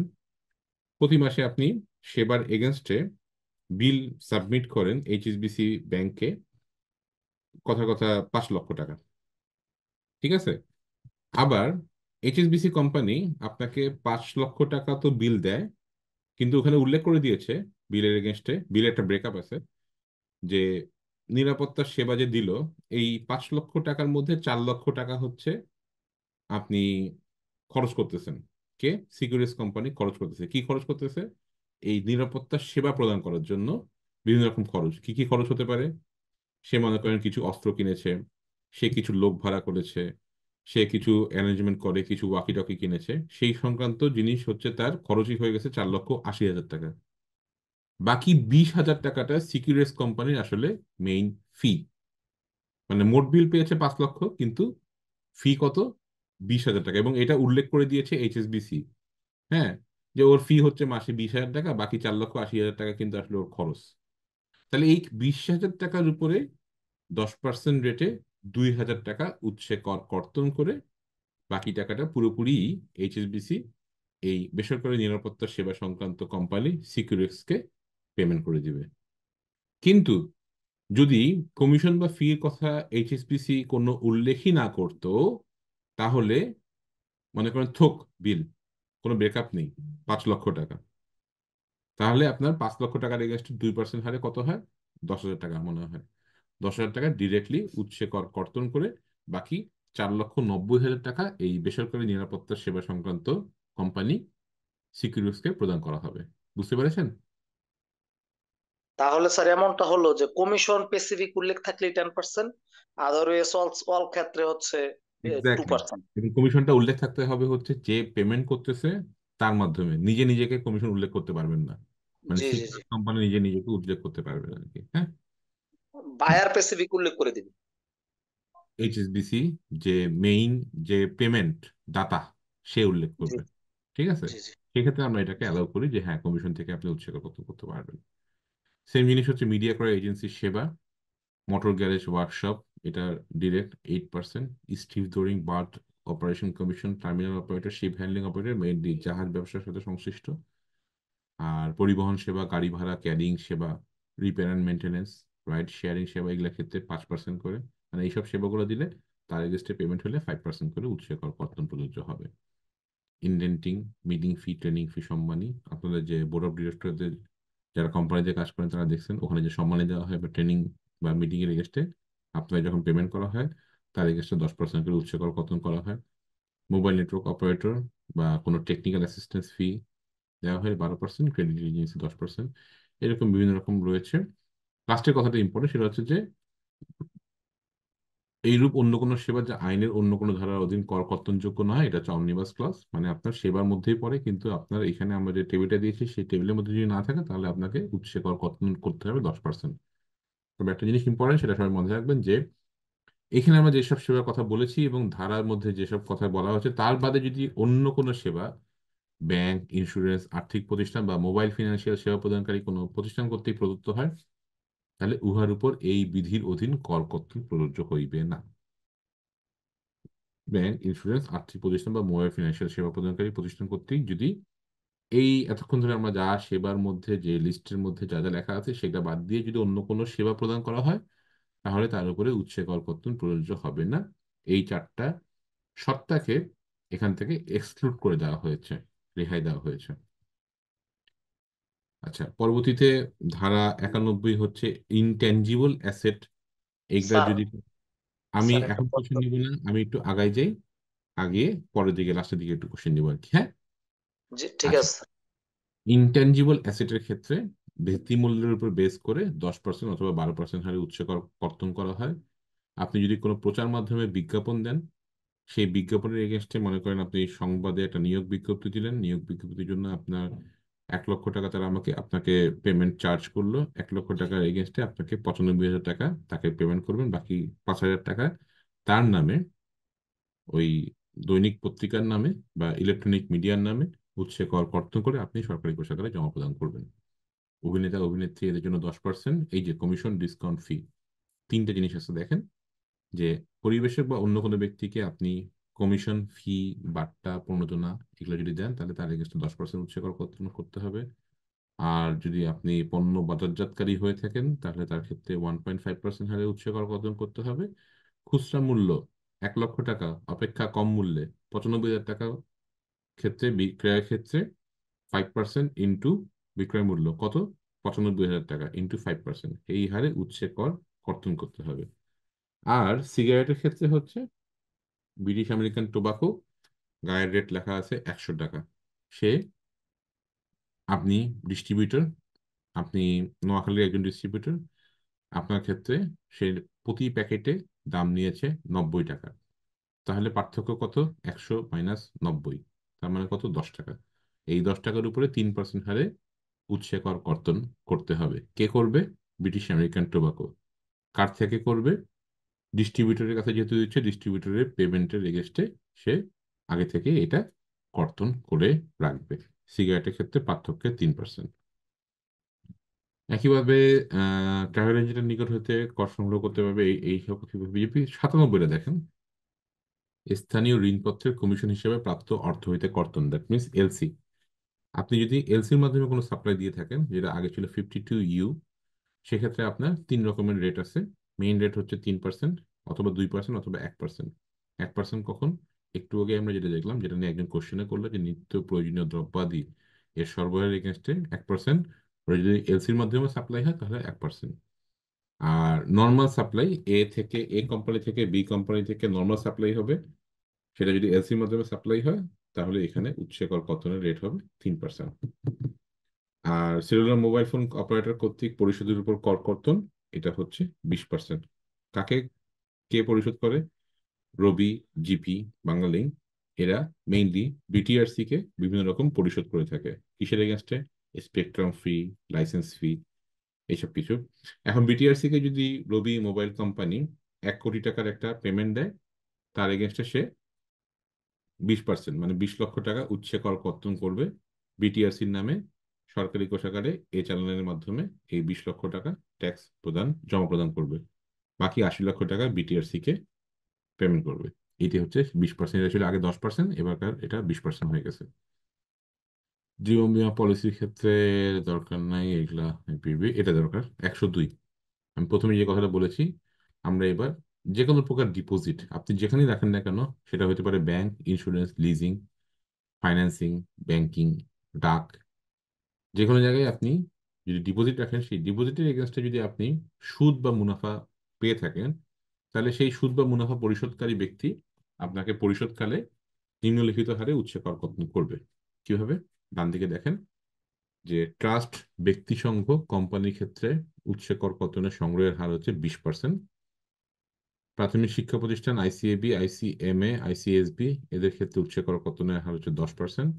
আর অন্যান্য ব্যক্তির ক্ষেত্রে, মানে আপনি আমি, ব্যক্তি বলতে এখানে আপনি আমি ব্যক্তি না, ব্যক্তি বলতে উপরে যে ব্যক্তিগুলো লেখা আছে, মানে ট্রাস্ট, ব্যক্তি সংঘ, কোম্পানি, এর বাদে আরো 4টা ব্যক্তি আমি সবার প্রথমে আপনাদের সাথে কথা বলেছিলাম, তাদের ক্ষেত্রে উৎসে কর কর্তনের হারটা হচ্ছে 10%। তবে এখানে একটা কথা আছে, আমি একই সাথে এটা হচ্ছে 163 অনুসারে ন্যূনতম করের আওতাভুক্ত। এখানে একটা কথা আছে, বাম দিকে লেখা আছে দেখেন, শিরোনামে সঞ্চয় আমানত, স্থায়ী আমানত ইত্যাদি হতে কর কর্তন। তবে ধারা 166(2) অনুসারে যে সকল সত্তার রিটার্ন দাখিল বাধ্যতামূলক নয়, তাদের ক্ষেত্রে কর্তৃত্ব কর হতে চূড়ান্ত কর দেয়।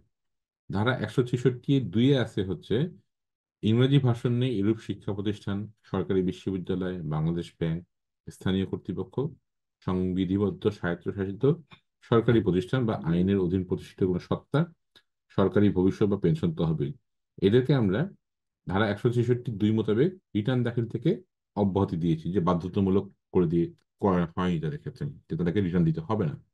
তাহলে তাদের ক্ষেত্রে কি বললাম, যে তারা যদি কোনো এফডিআর থাকে বা সেভিংস অ্যাকাউন্ট থাকে, কাদের? এদের যাদের রিটার্ন দাখিল বাধ্যতামূলক নয়, তাহলে তাদের এগেনস্টে যে উৎসে কর কর্তনটা করা হবে সেটাই ধরে নেওয়া হবে যে তাদের জন্য চূড়ান্ত কর দেয়, ওইখান থেকে তাদেরকে আর কোনো এক্সট্রা কোনো কিছু ট্যাক্স প্রদান করতে হবে না। এরকম চূড়ান্ত কর দায়ভুক্ত আরো 3টা জিনিস আছে যেটা আমাদের মাথায় আসতেছে এখনই, সেটা হচ্ছে 1 নাম্বার সঞ্চয়পত্রের এগেনস্টে উৎসে কর কর্তন, 2 নাম্বার ক্যাশ সাবসিডি বা নগদ প্রণোদনার বিপরীতে উৎসে কর কর্তন, 3 নাম্বার 166(2), 4 নাম্বার ধারা 125 মোতাবেক আপনি যখন সম্পত্তি ক্রয় বিক্রয় করতে যান তখন সাব রেজিস্ট্রার মহোদয় আপনার কাছে যে উৎসে কর কর্তনটা করে রাখে সেটা হচ্ছে আপনার জন্য সম্পদ বিক্রয়ের এগেনস্টে চূড়ান্ত কর দেয়, ধারা 125। আচ্ছা, নির্বাসী এই যে সঞ্চয়পত্রের মুনাফা যেটা বললাম যে আপনার 10% মেইনলি 5 লক্ষ টাকা পর্যন্ত, তবে তার বেশি হলে আপনার 10% হারে উৎসে কর কর্তন করতে হয়। ধারা 106 হচ্ছে সিকিউরিটি সুদ। এখন আপনারা সবাই জানেন যে ট্রেজারি বিল, ট্রেজারি বন্ড এগুলো খুবই লুক্রেটিভ ইনভেস্টমেন্ট। এর এগেনস্টে আপনি যে উৎসে ইন্টারেস্টটা পান সেটার এগেনস্টে 5% হারে উৎসে কর কর্তন করতে হয়। বাংলাদেশ ব্যাংকের একটা বিল আছে, কথায় আছে কাজে নেই আসলে, প্রকৃত মূল্যের উপরে ডিসকাউন্ট থাকলে সর্বোচ্চ হার, দরকার নেই। ভাড়া হতে উৎসে কর কর্তন ধারা 109। আপনি যদি নির্দিষ্ট ব্যক্তি হিসাবে কোনো একটা পার্টিকুলার স্পেস ভাড়া নেন তাহলে সেই ভাড়ার এগেনস্টে আপনাকে পেমেন্ট করার সময় 5% হারে উৎসে কর কর্তন করতে হবে। কিন্তু আমি নর্মাল স্বাভাবিক ব্যক্তি শাহরিয়ার হাসান, আমি যখন কোনো একটা ভাড়া বাসায় থাকবো তখন আমি বাড়িওয়ালাকে ভাড়া প্রদান করার সময় উৎসে কর কর্তন করবো না। কেন করবো না? কারণ আমি হচ্ছে নির্দিষ্ট ব্যক্তি না। কিন্তু আমার যদি একটা কোম্পানি থাকে, সেই কোম্পানি যদি কোনো একটা স্পেস ভাড়া নেয়, সেই ভাড়ার এগেনস্টে সে উৎসে কর কর্তন করবে। কত পার্সেন্ট রেটে? 5% রেটে। কনভেনশন হলের ক্ষেত্রে 5%। সম্পত্তির অধিগ্রহণ, আচ্ছা এখানে একটু বলে রাখি, আমরা সবাই জানি অনেকেরই দেশে বাড়িতে সম্পত্তি অধিগ্রহণ করা হয়, তার এগেনস্টে ডিসি অফিস থেকে একটা ক্ষতিপূরণ দেওয়া হয়। সেই ক্ষতিপূরণটার হারটা থাকে হচ্ছে নর্মালি মৌজা রেটের 3 গুণ। তাহলে ওই ক্ষতিপূরণ যখন আপনি পাবেন তখন ডিসি অফিস আপনার জমিটা যদি সিটি, পৌরসভা বা ক্যান্টনমেন্ট বোর্ডে থাকে তাহলে 6% হারে উৎসে কর কর্তন করবে, আর এর বাদে অন্য জায়গায় থাকলে 3% হারে উৎসে কর কর্তন করবে। এটা একটু মাথায় রাখবেন যে ধারা 111 সম্পত্তি অধিগ্রহণের ক্ষতিপূরণ হইতে উৎসে কর কর্তন, প্রিভিয়াসলি এটা চূড়ান্ত কর দায়ভুক্ত ছিল, কিন্তু 24-25 করবর্ষ থেকে এটা আর চূড়ান্ত কর দায়ভুক্ত না। তার মানে আপনি এখান থেকে যদি কোনো গেইন করে থাকেন সেই গেইনের উপরে আপনাকে ট্যাক্স দিতে হবে, যদিও ধারা 111 অনুযায়ী আপনার যে উৎসে কর কর্তনটা করা থাকবে সেটাকে আপনি পরবর্তীতে ক্রেডিট নিতে পারবেন। একই কথা, নগদ রপ্তানি ভর্তুকির উপর কর কর্তন, এটা এখনো চূড়ান্ত কর দেয়। আপনি যদি একটা কোম্পানি হয়ে থাকে এবং আপনি যদি কোনো এক্সপোর্ট করেন তাহলে বাংলাদেশ ব্যাংকের নিয়ম অনুযায়ী একটা এক্সপোর্টের এগেইনস্টে সার্টেন পার্সেন্টেজ আপনি ক্যাশ সাবসিডি পান ব্যাংক থেকে। সেই ক্যাশ সাবসিডি মনে করেন আপনি যদি 100 টাকা পেয়ে থাকেন, তার উপরে ব্যাংক 10 টাকা উৎসে কর কর্তন করে বাকি 90 টাকা আপনার অ্যাকাউন্টে জমা করে ক্যাশ সাবসিডি বা রপ্তানি ভর্তুকি হিসেবে। বাকি 10 টাকা আপনার নামে চালান মারফত ব্যাংক সরকারি কোষাগারে জমা প্রদান করে। আচ্ছা, ধারা 114 হচ্ছে যে কোনো প্রকার বিদ্যুৎ বা ক্যাপটিভ বিদ্যুৎ এই ক্রয়ের বিপরীতে উৎসে কর কর্তন, এটা হচ্ছে 6% করে উৎসে কর কর্তন করতে হয়। ধারা 115, 16, 17 হচ্ছে লভ্যাংশ থেকে উৎসে কর কর্তন।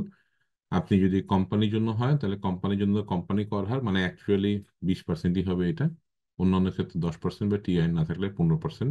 আপনি যে কোনো, আপনারা যাদের শেয়ার মার্কেটে ইনভেস্টমেন্ট আছে তারা দেখবেন যে বছর শেষে সে যদি ক্যাশ ডিভিডেন্ড দেয়, সেই ক্যাশ ডিভিডেন্ডের সাথে সাথে তারা বলে যে মেইনলি আপনার ব্রোকারেজ হাউস যে আপনার টিন সার্টিফিকেট জমা প্রদান করেন।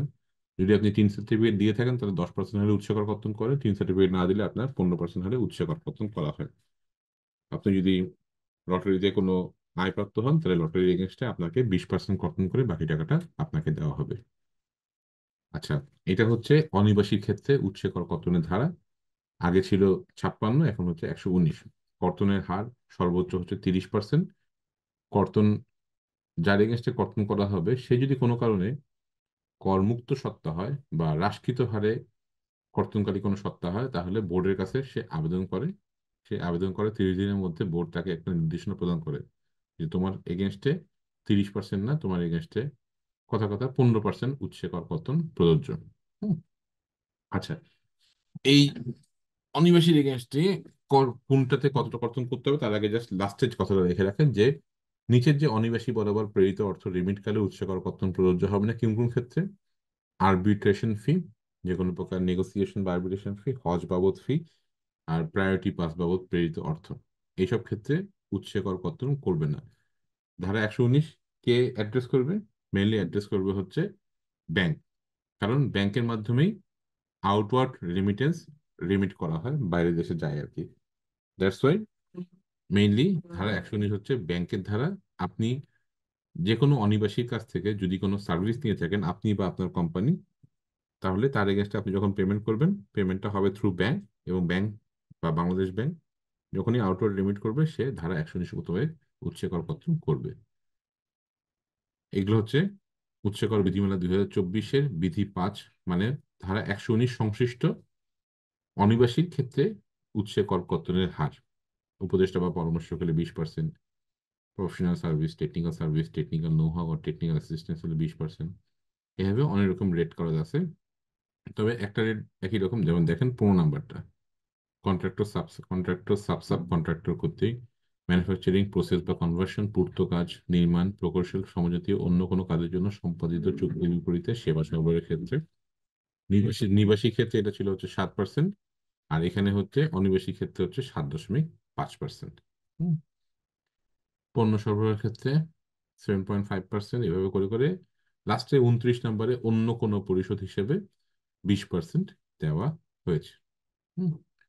আচ্ছা, এখানে একটা অর্থায়ন 2024-এর মাধ্যমে আমরা নতুন একটা জিনিস এখানে আনা হয়েছে, সেটা হচ্ছে যে নিচের প্যারাগ্রাফটা দেখেন, নিম্ন বর্ণিত অতিরাষ্ট্রিক ব্যয়ের ক্ষেত্রে উৎসকর কর্তন প্রযোজ্য হবে। অতিরাষ্ট্রিক মানে হচ্ছে ইন্টার কান্ট্রি, বৈদেশিক কোনো রাষ্ট্রের কোনো কর্তৃপক্ষ বরাবর কোনো পরিশোধ, কোনো প্রফেশনাল বডি সাবস্ক্রিপশন ফি বাবদ পরিশোধিত অর্থ।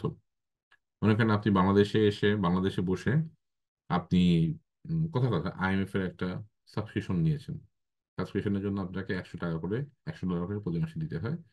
বাংলাদেশ ব্যাংক কোনো উৎসকর কর্তন করবে না।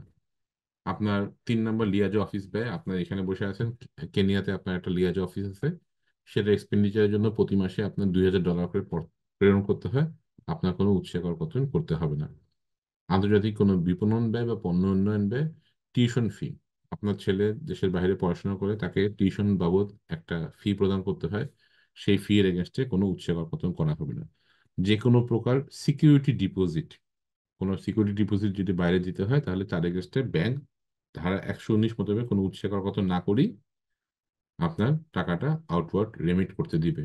সো এই 6টা জিনিস হচ্ছে মেইনলি এই অতিরাষ্ট্রিক ব্যয়গুলোর ক্ষেত্রে উৎসকর কর্তনের কোনো প্রযোজ্যতা নেই। এতক্ষণ আমরা গেলাম হচ্ছে উৎসকর কর্তনের ব্যাপারে, আমরা এখন একটু আসি উৎসকর সংগ্রহের ব্যাপারে। আচ্ছা, সংগ্রহ মানে কি? আমি আগে বলেছি যে কালেকশন করবে। যেমন আমদানিকারকদের নিকট হতে কর সংগ্রহ করা, এটা উৎসকর বিধিমালা 2024 হবে। এখানে 0% থেকে 20% ডিফারেন্ট রেট আছে। আপনি যখনই কোনো ইম্পোর্ট করবেন সেই ইম্পোর্টের এগেনস্টে কাস্টমস কমিশনার উৎসকর সংগ্রহ করে রাখবে আপনার কাছ থেকে। জনশক্তি রপ্তানি হতে কর সংগ্রহ করার দায়িত্ব হচ্ছে BMET বলে মনে হয় এটাকে, Bangladesh man power export something, এই সাথে। একই সাথে clearing and forwarding agent, CNF এজেন্টরা যদি কোনো পেমেন্ট পায় সেই পেমেন্টের এগেনস্টে কর সংগ্রহ করা হয় 10% হারে। ধারা 123 রপ্তানি আয় হতে কর সংগ্রহ, এটা হচ্ছে ব্যাংক করে। আপনার কোম্পানি যদি এক্সপোর্ট করে থাকে সেই এক্সপোর্টের এগেনস্টে আপনি যদি এক্সপোর্ট ভ্যালু রিয়েলাইজেশন করেন, মানে বাইরে থেকে আপনার নামে টাকা আসে, সেই টাকার এগেনস্টে ব্যাংক 1% হারে উৎসকর সংগ্রহ করে থাকে আপনার এক্সপোর্ট ইনকাম থেকে। ধারা 124 মেইন ধারা, মেইনলি হচ্ছে কোনো সেবা, রেভিনিউ শেয়ারিং ইত্যাদি বাবদ বিদেশ হইতে ইনওয়ার্ড রেমিটেন্স আকারে যদি কোনো টাকা আসে তাহলে ব্যাংক, এটা আগে ছিল 10%, এখন হচ্ছে 7.5%। দ্যাট মিনস আপনি দেশে বসে দেশের বাইরে কোনো সেবা দিয়েছেন, কোনো রেভিনিউ শেয়ারিং করেছেন, এরপরে আপনার কাছে বাইরে থেকে টাকা আসছে, ডলার পেমেন্ট করা হয়েছে বা রেভিনিউ টাকা দেওয়া হয়েছে, টাকা আসলেই ব্যাংক প্রথমে দেখবে যে এটা আপনার কি বাবদ এসেছে। আনলেস আপনার যদি কোনো এক্সেমশন না থাকে তাহলে ব্যাংক এই 7.5% উৎসে কর সংগ্রহ করে বাকি টাকাটা আপনার অ্যাকাউন্টে ক্রেডিট করে দেবে। আপনি যদি 100 টাকা বাইরে থেকে পেয়ে থাকেন, 100 টাকার এগেনস্টে 7.5 টাকা সংগ্রহ করে সে বাকি 92.5 টাকা আপনার নামে ক্রেডিট করে দেবে। ধারা 125, যেটা আমি একটু আগে বলছিলাম উৎসে কর বিধিমালা, এটা 2024 হবে, যে সম্পত্তি হস্তান্তর হতে উৎসে কর সংগ্রহ। আপনি কোনো একটা জমি যদি বাইরের দেশে, দেশের মধ্যে রেজিস্ট্রেশন করতে চান, তাহলে রেজিস্ট্রেশনকালে সাব রেজিস্ট্রার মহোদয় বিক্রেতার কাছ থেকে একটা কর সংগ্রহ করে, সেটাকে বলা হয় সম্পত্তি হস্তান্তর হতে উৎসে কর কত, এবং এটা চূড়ান্ত করের সংজ্ঞাভুক্ত। হুম, এটা এখানে এর এগেনস্টে অন্য কোনো ট্যাক্স দিতে হয় না। আপনি একটা জমি কিনেছেন 1 লক্ষ টাকা দিয়ে, আজকের দিনে বিক্রয় করেছেন 10 লক্ষ টাকাতে, হিসাবে আপনার ক্যাপিটাল গেইন হচ্ছে 10 লক্ষ মাইনাস 1 লক্ষ, মানে 9 লক্ষ টাকা।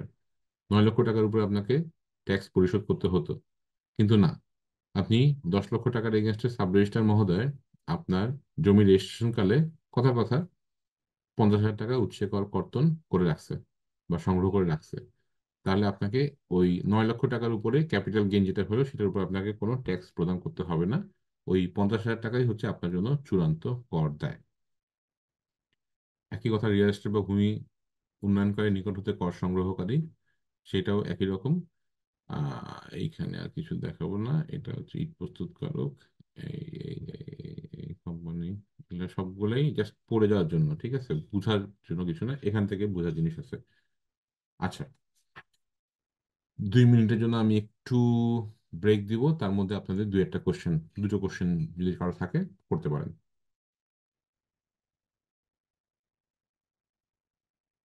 রনি?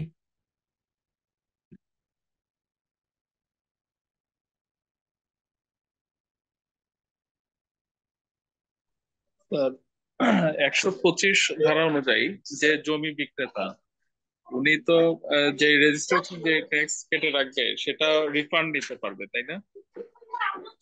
রিফান্ড না, মানে অ্যাডজাস্ট করতে পারবে ট্যাক্স পেয়েবল থেকে। আবার কোশ্চেনটা করেন, রিফ্রেশ করেন। স্যার 125 অনুযায়ী যিনি আহ, জমি বিক্রেতা তিনি যে রেজিস্ট্রি অফিসে যে ট্যাক্স দিয়ে এসেছেন সেটা তো ওনার যে ট্যাক্স লাইবিলিটি ক্যালকুলেশন হবে সেখান থেকে অ্যাডজাস্ট করতে পারবে, তাই না, ওই ফিগারটা?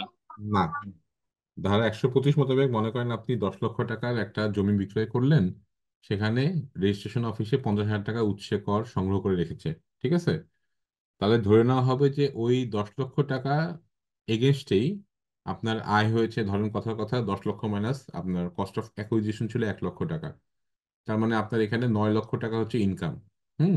10 মাইনাস 1, 9। এই 9 লক্ষ টাকার এগেনস্টে আপনার ট্যাক্স হচ্ছে 50,000 টাকা। তার মানে আপনার যদি অন্য কোনো সোর্স অফ ইনকাম থেকে কোনো আয় বের হয়, সেই আয়ের এগেনস্টে যদি কোনো কর প্রযোজ্য হয়, সেই করকে আপনি এই সাব রেজিস্ট্রির কর দিয়ে অ্যাডজাস্ট করতে পারবেন না। শুধুমাত্র ওই পার্টিকুলার সোর্স অফ ইনকামের জন্য, যেটা হচ্ছে জমি বিক্রয় হতে আয়, তার এগেনস্টে আপনার কর, চূড়ান্ত কর 50,000 টাকা। এটাকে আপনি অন্য কোথাও আর অ্যাডজাস্ট করতে পারবেন না। বুঝতে পেরেছেন? হ্যাঁ, final. Thank you. Okay, sir আসসালামু আলাইকুম। ওয়ালাইকুম আসসালাম। হ্যাঁ স্যার, ওই যে অনিবাসী কোন এমপ্লয় এর স্যালারি যখন আমরা হচ্ছে এই যে দেখলাম এখানে রেট হচ্ছে 30%, যখন স্যালারির এখানে টিডিএস ডিডাক্ট করব, তার হুম। কি টিন থাকা কি বাধ্যতামূলক? টিন কি না, থাকতে হবে না, না?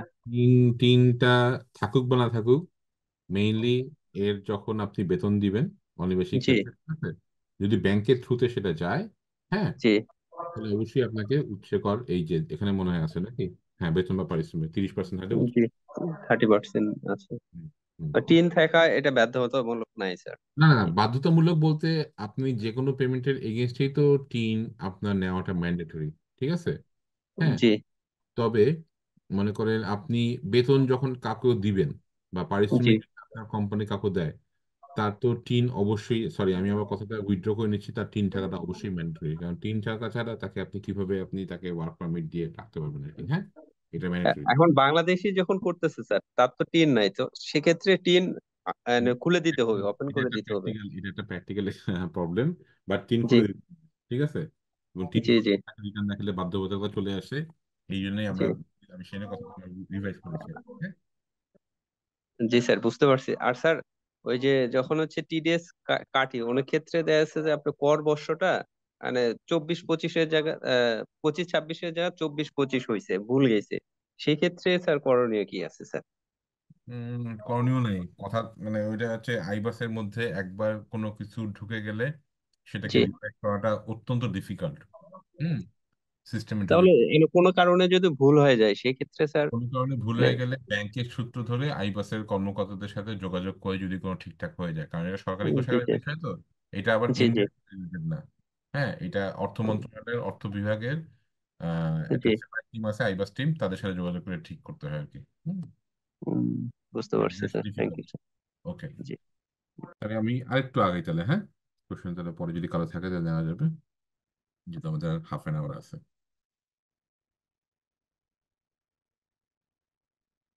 আচ্ছা, এখন হচ্ছে আমরা এতক্ষণ পর্যন্ত দেখলাম যে উৎসের কর সংগ্রহ বা কর্তন করলাম। এখন আমাদের সরকারি বাধ্যবাধকতা কি, যে কোষাগারে কখন জমা দিতে হবে। জুলাই মাসের ফার্স্ট উইক থেকে জুন মাসের থার্ড উইক পর্যন্ত আপনি যেসব উৎসে কর কর্তন অথবা সংগ্রহ করবেন, সেগুলো সরকারি কোষাগারে জমা দানের তারিখ হচ্ছে আপনি যে সপ্তাহে সংগ্রহ করেছেন তার পরবর্তী সপ্তাহে প্রথম কর্মদিবসের মধ্যে আপনাকে ট্যাক্সটা জমা দিতে হবে সরকারি কোষাগারে। আর জুন মাসের শেষ সপ্তাহে যদি আপনি কর্তন করেন তাহলে সেক্ষেত্রে next day, the very next day আপনাকে ট্যাক্সটা জমা দিতে হবে। আর অর্থ বছরের জুন মাসের শেষ কর্মদিবস মানে 30শে জুন যদি আপনি কোনো ট্যাক্স কালেক্ট করেন বা ডিডাক্ট করেন তাহলে ওই দিনই আপনাকে জমা দিতে হবে। এবং অবশ্যই এই কর্তনকৃত বা সংগৃহীত কর এ চালান বা বোর্ড কর্তৃক নির্ধারিত এ পেমেন্টের মাধ্যমে সরকারি অনুকূলে জমা প্রদান করতে হবে। কাকে করতে হবে? ওইসব নির্দিষ্ট ব্যক্তিকে যারা কর্তন বা সংগ্রহ করেছে, মাস্ট মাস্ট মাস্ট। আচ্ছা, আর আপনি যদি কর্তন বা সংগ্রহ না করেন তাহলে আপনাকে এসএসসি ইন ডিফল্ট বা খেলাপি করদাতা বলা হবে। কখন কখন? আপনার উৎসে কর কর্তন বা সংগ্রহ আপনি করতে ব্যর্থ হয়েছেন, বা যে রেটে করার কথা ছিল, যে পরিমাণে করার কথা ছিল তার চেয়ে আপনি কম করেছেন, বা কর্তন বা সংগ্রহ আপনি ঠিকই করেছেন কিন্তু সরকারের অনুকূলে আপনি জমা প্রদান করেননি, অথবা আপনি কর্তন করেছেন 100 টাকা, জমা প্রদান করেছেন 80 টাকা, তাহলে আপনি খেলাপি করদাতা। অথবা আপনি যদি অন্য কোনো প্রকার পরিপালনে ব্যর্থ হন তাহলে আপনাকে খেলাপি করদাতা হিসেবে গণ্য করা হবে। খেলাপি করদাতাকে যদি কোনো ডিসিটি বা উপকর কমিশনার ডিটেক্ট করে তাহলে আপনি নিম্ন বর্ণিত সারণী অনুযায়ী আপনি যে পরিমাণ ট্যাক্স কম কর্তন করেছেন বা কম সংগ্রহ করেছেন তার উপরে প্রতি মাসে 2% হারে অতিরিক্ত পরিমাণ অর্থ পরিশোধের জন্য দায়ী হবেন। কি কি ক্ষেত্রে? ওই একই কথা, যে আপনি কর্তন করার কথা ছিল আপনি কর্তন করেননি, অথবা কম হারে বা কম পরিমাণে আপনি কর কর্তন বা সংগ্রহ করেছেন, অথবা এই কর্তন বা সংগ্রহ করার পরে উহা সরকারি কোষাগারে জমা দেননি, তাহলে আপনার প্রতি মাসে যদি ডিটেক্ট হয় 2% হারে অতিরিক্ত পরিমাণ অর্থ পরিশোধ করবেন। তবে দেখা গেল যে এই যে 2% হারে উৎসে কর অর্থ পরিশোধের জন্য দায়ী, এটা 24 মাসের অধিক হইবে না। মানে আপনার যদি 3 বছর পরে যায় ধরা পড়ে যে আপনি 1 লক্ষ টাকা উৎসে কর কত কম করছেন, তাহলে আপনাকে অতিরিক্ত পরিশোধ করতে হবে কত? 1 লক্ষ ইন্টু 24 ইন্টু 2%। যদি হিসাবে প্রতি মাসে 2% মানে হচ্ছে হওয়া উচিত ছিল 1 লক্ষ ইন্টু 36 ইন্টু 2%, কিন্তু আমরা বলে দিয়েছি যে এই মেয়াদটা 24 মাসের বেশি হবে না, তার মানে আপনাকে অতিরিক্ত পরিশোধ করতে হবে হচ্ছে 1 লক্ষ ইন্টু 24 ইন্টু 2। আচ্ছা আচ্ছা, ওই একই কথা এখানে লেখা, শুধু ঘ নাম্বারটা দেখেন যে অন্য কোনো বিধানাবলী পরিপালনের ব্যর্থতায় আপনাকে আপনি উৎসে কর্তন অথবা সংগ্রহের দায়িত্বপ্রাপ্ত ছিল কিন্তু আপনি ঠিক মতো জমা কর্তন করেননি অথবা জমা দেননি, অথবা কম কর্তন বা জমা করেছেন, তাহলে আপনাকে একজন উপকর কমিশনার চাইলে অনধিক 10 লক্ষ টাকা জরিমানা করতে পারে যদি সে আপনার ফ্যাক্টরিতে ভিজিটে আসে আর কি। আচ্ছা, এখন আমি আসি হচ্ছে সার্টিফিকেশনের ব্যাপারে। সার্টিফিকেশনগুলো কি? মেইনলি আপনি আমি যারা বিভিন্ন জায়গায় চাকরি করি সেই চাকরির এগেনস্টে আপনি কত টাকা পেমেন্ট করেছেন এবং কত টাকা উৎসে কর কর্তন করে জমা প্রদান করেছেন প্রতিটা এমপ্লয়িকে আপনার এই সার্টিফিকেটটা প্রদান করতে হবে বছর শেষে তার রিটার্ন দাখিলের জন্য। এটা হচ্ছে চাকরি হতে আয়ের এগেনস্টে উৎসে কর কর্তনের সার্টিফিকেট। এটা কে দিবে? এমপ্লয়ার দিবে। কাকে দিবে? এমপ্লয়িকে দিবে। সে ওখানে বলে দিবে কোন চালান নাম্বারের মাধ্যমে কোন তারিখে কত ব্যাংকের মাধ্যমে কত টাকা জমা দিয়েছে, সেই জমার মধ্যে আপনার টাকাটা কত। আচ্ছা, বেতনাদি ব্যতীত মনে করেন আপনাকে কেউ সাপ্লাই দিয়েছে, সেই সাপ্লাইয়ের এগেনস্টে যে সাপ্লায়ার, সেই সাপ্লায়ারকে আপনাকে কোম্পানি হিসেবে এই সার্টিফিকেটটা ইস্যু করতে হবে যে আমি তোমাকে 1 কোটি টাকা পরিশোধ করেছি এই চেকের মাধ্যমে। এই পরিশোধের এগেনস্টে আমি ধারা 89 মোতাবেক 5 লক্ষ টাকা উৎসে কর কর্তন করেছি। সেই উৎসে কর কর্তন করে আমি কোন চালানের মাধ্যমে টাকাটা প্রদান করেছি। এটা হচ্ছে আপনি অ্যাজ এ সার্টিফিকেট ইস্যুয়ার বা কোম্পানি হিসেবে আপনাকে যে সাপ্লায়ার দিল, এটা হইতে পারে সাপ্লাই, এটা হইতে পারে অন্য যে কোনো জিনিস, বেতনাদি ব্যতীত উৎসে কর কর্তনের যে বাকি যে ধারাগুলো আছে সেই ধারার জন্য আপনাকে এরকম একটা সার্টিফিকেট দিতে আপনি বাধ্য। কাকে দিবেন? যে আপনাকে সাপ্লাই দিবে। কে দিবে? যে সাপ্লাই পেয়েছে। আচ্ছা, এই একই সাথে এর সাথে চালান নাম্বার, চালানের তারিখ, ব্যাংকের নাম এগুলো উল্লেখ করে দিতে হবে, যেন যে সাপ্লায়ার, সেই সাপ্লায়ার তার যখন ট্যাক্স রিটার্ন দাখিল করবে তখন সে এই সার্টিফিকেটটা দিয়ে, এই চালানগুলো দিয়ে সে ক্রেডিট দাবি করবে। আচ্ছা, একই রকমের এটা হচ্ছে, আগেরটা ছিল কর্তন, এটা হচ্ছে সংগ্রহ। ঠিক আছে। আচ্ছা, তাহলে যেই মাসে কর্তন সম্পন্ন করা হয়েছে তৎপরবর্তী মাসের 2 সপ্তাহের মধ্যে আপনার এই সনদটা প্রদান করতে হবে, সনদটা আপনাকে দিতে হবে। আর সরকারি কোষাগারে পরিশোধের এ চালান অবশ্যই এই সনদের সাথে দাখিল করতে হবে। আপনি এ চালান ছাড়া আপনার এই সার্টিফিকেট ইস্যু করে কোনো লাভ নেই, কারণ ডিসিটি গ্রাহ্য করবে না। তবে এই বিধির উদ্দেশ্য পূরণ করবে যে কোনো বিল অফ এন্ট্রি হচ্ছে ওই যে ইম্পোর্ট স্টেজে যখন বিল অফ এন্ট্রি গুলো দেখা হয়, বা ধারা 125 মোতাবেক রেজিস্ট্রেশন দলিল, যে রেজিস্ট্রেশন দলিলের উপর লেখা থাকে যে আপনার এই জমিটা রেজিস্ট্রেশন কালে কত টাকা উৎসে কর কর্তন করা হয়েছে বা সংগ্রহ করা হয়েছে।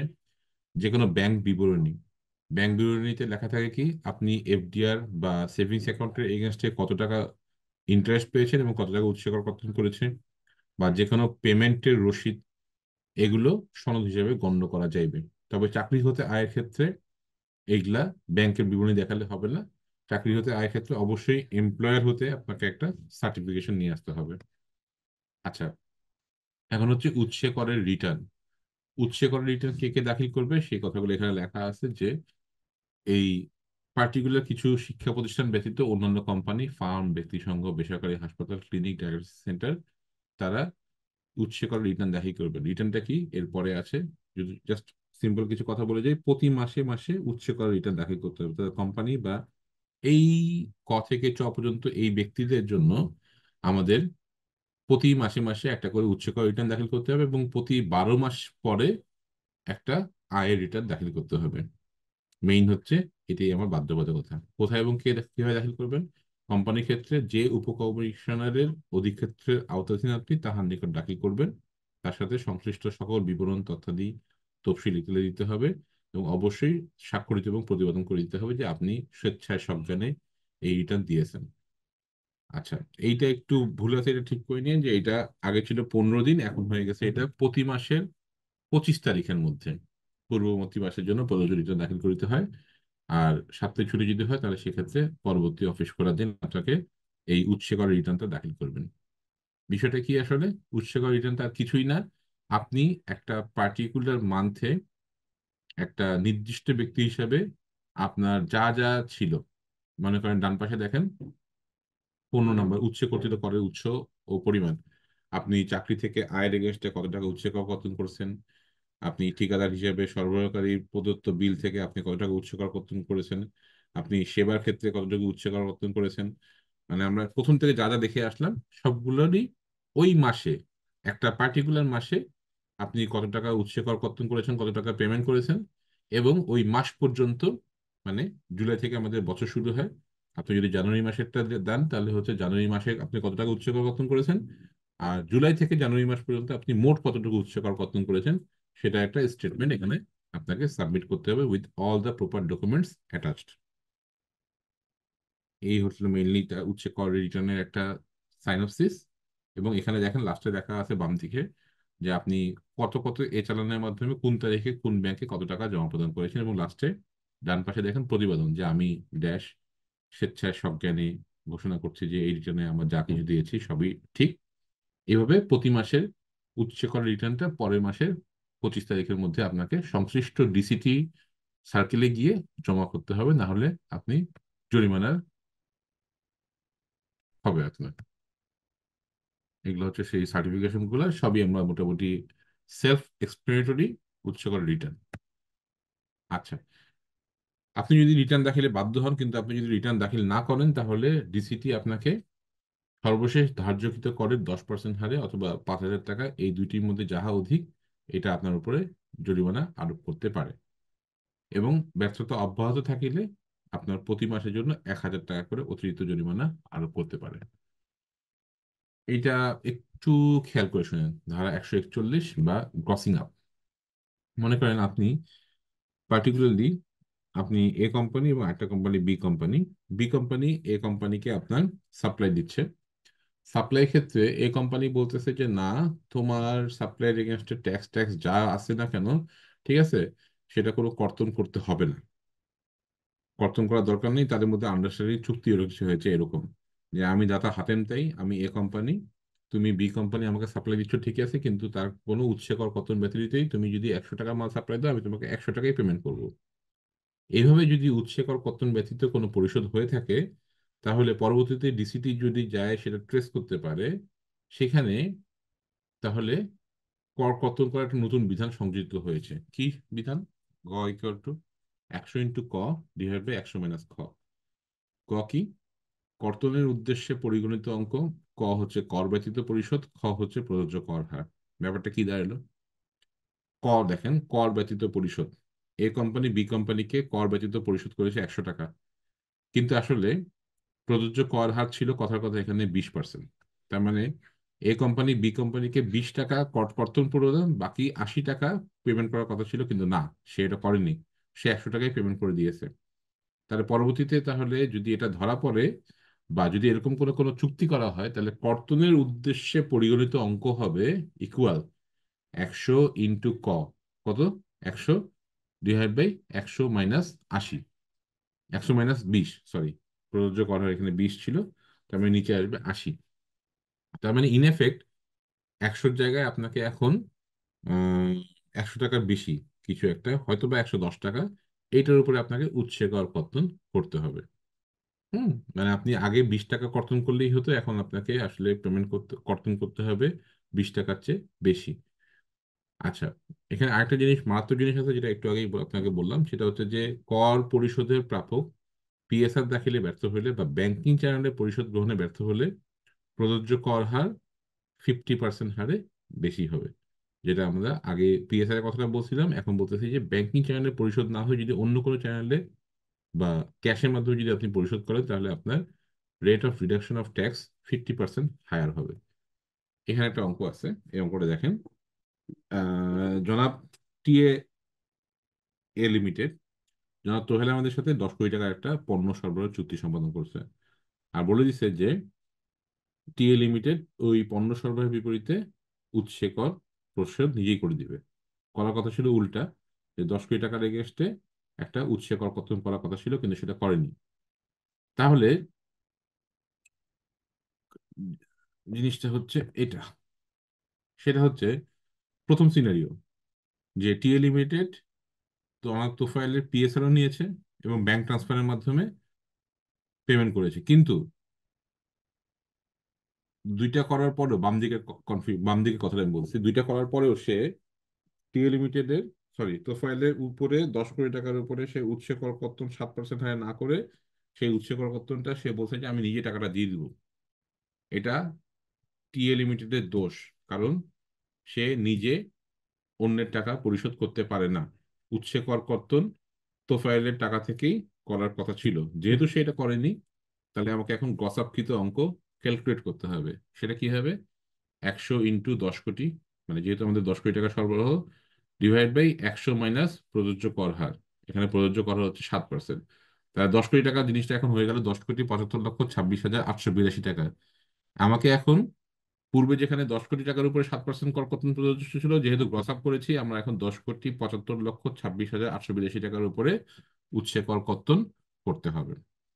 আবার ডান মাঝখানে একটা দেখেন যে পিএসআর দাখিল করিনি, কিন্তু ব্যাংক ট্রান্সফারের মাধ্যমে গ্রহণ করেছি, তাহলে আমার 7% রেটটা হয়ে যাবে 50% হায়ার। দেখেন গ্রসাপকৃত অঙ্ক হচ্ছে 100 × 10 কোটি ডিভাইড বাই 100 মাইনাস 10.5। 10.5 করতে গিয়ে আসলো 50% হায়ার অফ 7। 7 প্লাস 3.5 মানে 10.5। আমার এখন রেট ডিডাকশন করতে হবে 11,17,31,844 টাকার উপরে, এবং ডিডাকশন রেটটাও বেশি 10.5% হারে। ডান দিকেরটা এক্সট্রিম কেস, আমার উৎসে করকর্তন আমি নিজের হাতে নিয়ে নিছি, প্লাস পিএসআরও দেয়নি, প্লাস ব্যাংক ট্রান্সফারের মাধ্যমে পেমেন্টও হয়নি। আমার rate of deduction of tax 50% আরো বেশি বেড়ে গেছে। 7-এর জায়গায় 10.5 হয়েছিল, 10.5-এর জায়গায় আরো 3.5 বেড়ে 14 হয়ে গেছে। আমার এখন 11,62,79,069 টাকার উপরে 14% হারে কর কর্তনপূর্বক সরকারি কোষাগারে এই চালানের মাধ্যমে জমা প্রদান করতে হবে। এই হলো আমাদের পিএসআর, ব্যাংক ট্রান্সফার এবং উৎসে করকর্তন না করার ফলাফল এই টেবিলে উল্লেখ করা হয়েছে। আচ্ছা, এখন হচ্ছে আমাদের কিছু আগের ধারার সাথে নতুন কোনো ধারা, এগুলো আমাদের এখানে দরকার নেই, এটাও দরকার নেই। এখন এটা একটু বলি, সেটা হচ্ছে ন্যূনতম করের টার্নওভার ট্যাক্স। টার্নওভার ট্যাক্স কাকে দিতে হবে? যে কোনো কোম্পানি, যে কোনো ট্রাস্ট, 50 লাখ টাকার উপর গ্রস প্রাপ্তি রয়েছে এরূপ কোনো ফার্ম বা ব্যক্তি সংঘ, বা 3 কোটি টাকার উপরে গ্রস প্রাপ্তি রয়েছে এরূপ কোনো স্বাভাবিক ব্যক্তি কোনো কর বর্ষে তাহার গ্রস প্রাপ্তির উপর ন্যূনতম কর পরিশোধ করবে। তার মানে আমি একজন স্বাভাবিক ব্যক্তি, আমি বছর শেষে কেনাবেচা করি 3 কোটি টাকার আমার সেলস আছে, কিন্তু বছর শেষে আমার সব মিলে পিএল অ্যাকাউন্টে লস 1 কোটি টাকা। বাট না, আমাকে আয়কর আইন 2023-এর ধারা 163-5 বলছে যে তুমি যদি একজন স্বাভাবিক ব্যক্তি হও তাহলে তোমার ক্ষেত্রে নিচে 5 নাম্বার, অন্য কোনো ক্ষেত্রে গ্রস প্রাপ্তির 0.6% মানে 3 কোটি টাকা ইন্টু 0.6% আমাকে মিনিমাম ট্যাক্স, টার্নওভার ট্যাক্স দিতেই হবে। তুমি লাভ করো, লোকসান করো, যাই করো না কেন। আর 1 নাম্বার, সিগারেট, বিড়ি, চিবাইয়া খাওয়া, তামাক, ধোঁয়াবিহীন তামাক, এগুলোর উপরে সে লাভ লস যাই করুক না কেন তাকে আগে 3% ট্যাক্সটা দিতে হবে। কার্বোনেটেড বেভারেজ বা মিষ্টি পানীয় প্রস্তুতকারক এদেরকে দিতে হবে 5% করে, এটা 3% হয়েছে আর সেটা পরে। মোবাইল ফোন অপারেটরকে 2% করে। আর ও স্বাভাবিক ব্যক্তি কতটার ক্ষেত্রে 0.25%, সরি, তাহলে 3 কোটির উপরে 0.25% করে আমাকে টার্নওভার ট্যাক্স দিতে হবে। আর এর বাদে যদি অন্য কোনো কোম্পানি থাকে, কোম্পানির ক্ষেত্রে বা স্বাভাবিক ব্যক্তি করদাতা ব্যতীত অন্য যে 6টা ব্যক্তি করদাতা রয়েছে তাদের ক্ষেত্রে গ্রস প্রাপ্তির 0.6% হারে টার্নওভার ট্যাক্সটা দিতে হবে। আপনাদেরকে এখন মাথায় রাখতে হবে 3টে জিনিস। 1 নম্বর হচ্ছে নিয়মিত কর হার, আমার নিয়মিত স্ল্যাব রেটে বা কোম্পানির কর্পোরেট ট্যাক্স করে কত ট্যাক্স আসতেছে। 2 নম্বর হচ্ছে আমার ইম্পোর্ট স্টেজে বা আমার সাপ্লাই স্টেজে ন্যূনতম করযোগ্য এরকম কি কি কর আছে। 3 নম্বর হচ্ছে আমার টার্নওভার ট্যাক্স। এই 3টা জিনিসকে আপনার কম্পেয়ার করে বছর শেষে আপনার ট্যাক্স কত আসে সেই ট্যাক্স ক্যালকুলেশন করতে হবে। কমপ্লেক্স ইয়েট ইজি, আমরা এই জিনিসটাকে একটু নর্মাল করার চিন্তা ভাবনা করতেছি, ইজি করার চিন্তা ভাবনা করতেছি। This is overall the turnover tax table, যে আপনার বছর শেষে লাভ লস যাই হোক না কেন এই টার্নওভার ট্যাক্সটা ন্যূনতম কর হিসেবে আপনাকে পরিশোধ করতে হবে। চূড়ান্ত কর দিয়ে আমি এই পর্যন্ত অলরেডি বলে ফেলছি, সুতরাং এখন আর এটা বলার কিছু দরকার নেই, এটা দরকার নেই। আসি হচ্ছে সারচার্জ এবং পরিবেশ সারচার্জের বিষয়ে। মেইনলি স্বাভাবিক ব্যক্তিগতদের উপর প্রযোজ্য সারচার্জটা কি? আপনি যদি নিট পরিসম্পদ স্টেটমেন্ট অফ অ্যাসেটস অ্যান্ড লায়াবিলিটিসে আমরা যেটা সবাই রিটার্ন জমা দিই, সেখানে আপনার নিট পরিসম্পদের মূল্যমান 4 কোটি টাকা নিচ থাকলে আপনাকে কোনো সারচার্জ দিতে হবে না। কিন্তু যখনই আপনার পরিসম্পদের মান 4 কোটি টাকার অধিক হয়ে যাবে তখন আপনাকে সারচার্জ দিতে হবে 10%। কিসের উপরে? 10% হচ্ছে প্রদেয় করের উপরে। মনে করেন আপনি 1 লক্ষ টাকা গ্রস ট্যাক্স দেন, ঠিক আছে, তার মধ্যে আপনার কর রেয়াত পান 10,000 টাকা, প্রদেয় কর হয় 90,000 টাকা, ঠিক আছে। তাহলে এই 90,000 টাকার উপরে 10% রেটে 9,000 টাকা আপনাকে সারচার্জ হিসেবে প্রদান করতে হবে। 4 কোটি টাকার অধিক মূল্যবান অথবা 10 কোটি টাকা পর্যন্ত যদি হয় তাহলে আপনার 10%, অথবা আপনার মনে করেন 4 কোটি টাকার সম্পদ নেই কিন্তু আপনার নামে একের অধিক মোটর গাড়িতে বিআরটিএ তে রেজিস্ট্রেশন করা আছে। একটার উপরে অধিক মোটর গাড়ি পাইলে আপনাকে আপনার যাই ট্যাক্স হোক না কেন, প্রদেয় ট্যাক্স, সেটার উপর 10% হারে উৎসে কর কর্তন করতে হবে। আর 8,000 বর্গফুটের অধিক আয়তনের গৃহ সম্পত্তি, 8,000 বর্গফুট মানে পার ফ্লোর 8,000 না। আপনার যদি 2,000 স্কোয়ার ফিটের 5টা ফ্ল্যাট থাকে একটা বাসাতে, হুম, তাহলে আপনি 10,000 স্কোয়ার ফিটের মালিক, আপনাকে সারচার্জ দিতে হবে 10%। এভাবে বিভিন্ন রকম করে 50 কোটি টাকার অধিক হলে আপনাকে সারচার্জ প্রদান করতে হবে 35%। ওকে। আচ্ছা, নিট পরিষদের মধ্যে মূল্যবান তো নিচে লেখা আছে, এবং একই সাথে মোটর গাড়ি বলতে কি বোঝাচ্ছে? মোটর গাড়ি বলতে মেইনলি কার, মাইক্রোবাস, এই দুটো জিনিস কি বোঝায়, অ্যাম্বুলেন্স এটা কি বোঝায় আর কি। Bus, mini bus, poster, truck, lorry, human hauler, autorickshaw, motorcycle, এগুলো মোটরযানের সংজ্ঞা না। মোটরযানের সংজ্ঞার মধ্যে মেইনলি কার এবং মাইক্রোবাস এটাকে বোঝায়। লাস্ট হচ্ছে আপনার পরিবেশ সারচার্জ। পরিবেশ সারচার্জটা হচ্ছে আপনার নামে যদি একের অধিক গাড়ি থাকে, তাহলে প্রথম গাড়িটা বাদ দিয়ে বাকি গাড়ির জন্য আপনাকে পরিবেশ সারচার্জ প্রদান করতে হবে। কি রেটে? এই রেটে 1500 সিসি বা 75 কিলোওয়াট পর্যন্ত আপনার 25,000 টাকা। এভাবে করে করে অনেক রকম রেট আছে। 3,500 সিসি বা 175 কিলোওয়াটের অধিক এইরূপ মোটর গাড়ির জন্য 3,50,000 টাকা। তাহলে মনে করেন আপনার দুইটা কার আছে, একটা হচ্ছে 1500 সিসি আর একটা হচ্ছে 2,000 সিসি। তাহলে আপনাকে পরিবেশ সারচার্জ কত দিতে হবে? বিআরটিএ তে আপনাকে দিতে হবে 1500 সিসির এগেনস্টে 25,000 টাকা। এটা যেহেতু ছোট, এটা বাদ। তাহলে আপনাকে দিতে হবে 2,000 সিসির উপরে প্রযোজ্য কত, 3 নাম্বার কলাম রো, 75,000 টাকা। তাহলে আপনাকে পরিবেশ সারচার্জ হিসেবে 75,000 টাকা পরিশোধ করতে হবে, এবং এটা নন রিফান্ডেবল, নন অ্যাডজাস্টেবল। ঠিক আছে। সো অগ্রিম করের বিষয় একটা আছে, সেটা বলে দিই যে আপনার এই বছর শেষে আপনার যদি 1,00,000 টাকা ট্যাক্স হয়, তাহলে সামনের বছরে 4টা ডিফারেন্ট কোয়ার্টারে আপনাকে 1,00,000 টাকাকে 4 ভাগে ভাগ করে 25%, 25%, 25%, 25%, দ্যাট মিনস 15 সেপ্টেম্বরে আপনাকে 25,000 টাকা, 15 ডিসেম্বরে 25,000 টাকা, 15 মার্চে এবং 15 জুনে আরো 25,000 25,000 করে আপনাকে ট্যাক্সটা পরিশোধ করতে হবে। কি লিখছি দেখেন, যে ন্যূনতম অগ্রিম কর প্রদান করতে হবে হচ্ছে ক মাইনাস খ এর সমপরিমাণ। কি? সর্বশেষ আয় বর্ষে নির্ধারিত করদাতার মোট আয়ের উপর পরিশোধযোগ্য কর, যাহা অর্থ বছরে প্রযোজ্য হারে পরিগণনাকৃত। এই যেটা বললাম যে 1,00,000 টাকা মনে করেন আপনার মানে ট্যাক্স আসছে। আর খ হচ্ছে আপনি যদি মনে করেন আবার আপনার স্যালারি থেকে 1,00,000 টাকার এগেনস্টে আপনার এমপ্লয়ার 80,000 টাকা উৎসে কর কর্তন করে রাখছেন, তাহলে আপনাকে অ্যাডভান্স ট্যাক্স দিতে হবে কত? 1,00,000 মাইনাস 80,000 করে অবশিষ্ট 20,000 টাকাকে 4 ভাগে ভাগ করবেন। কত আসে? 5,000 টাকা করে। 4টা quarter, 15 September, 15 December, 15 March, 15 June, এখানে 5,000 টাকা করে আপনি অ্যাডভান্স ট্যাক্স দিতে পারবেন আর কি। তো এখানে আরেকটা হচ্ছে কন্ডিশন, যে 6,00,000 টাকা অতিক্রম করলেই শুধুমাত্র আপনাকে অ্যাডভান্স ট্যাক্স দিতে হবে যদি আপনার আয় হয়। আর 6 লক্ষ টাকা আয় যদি না হয়, তাহলে আপনাকে অ্যাডভান্স ট্যাক্স দিতে হবে না। That's it.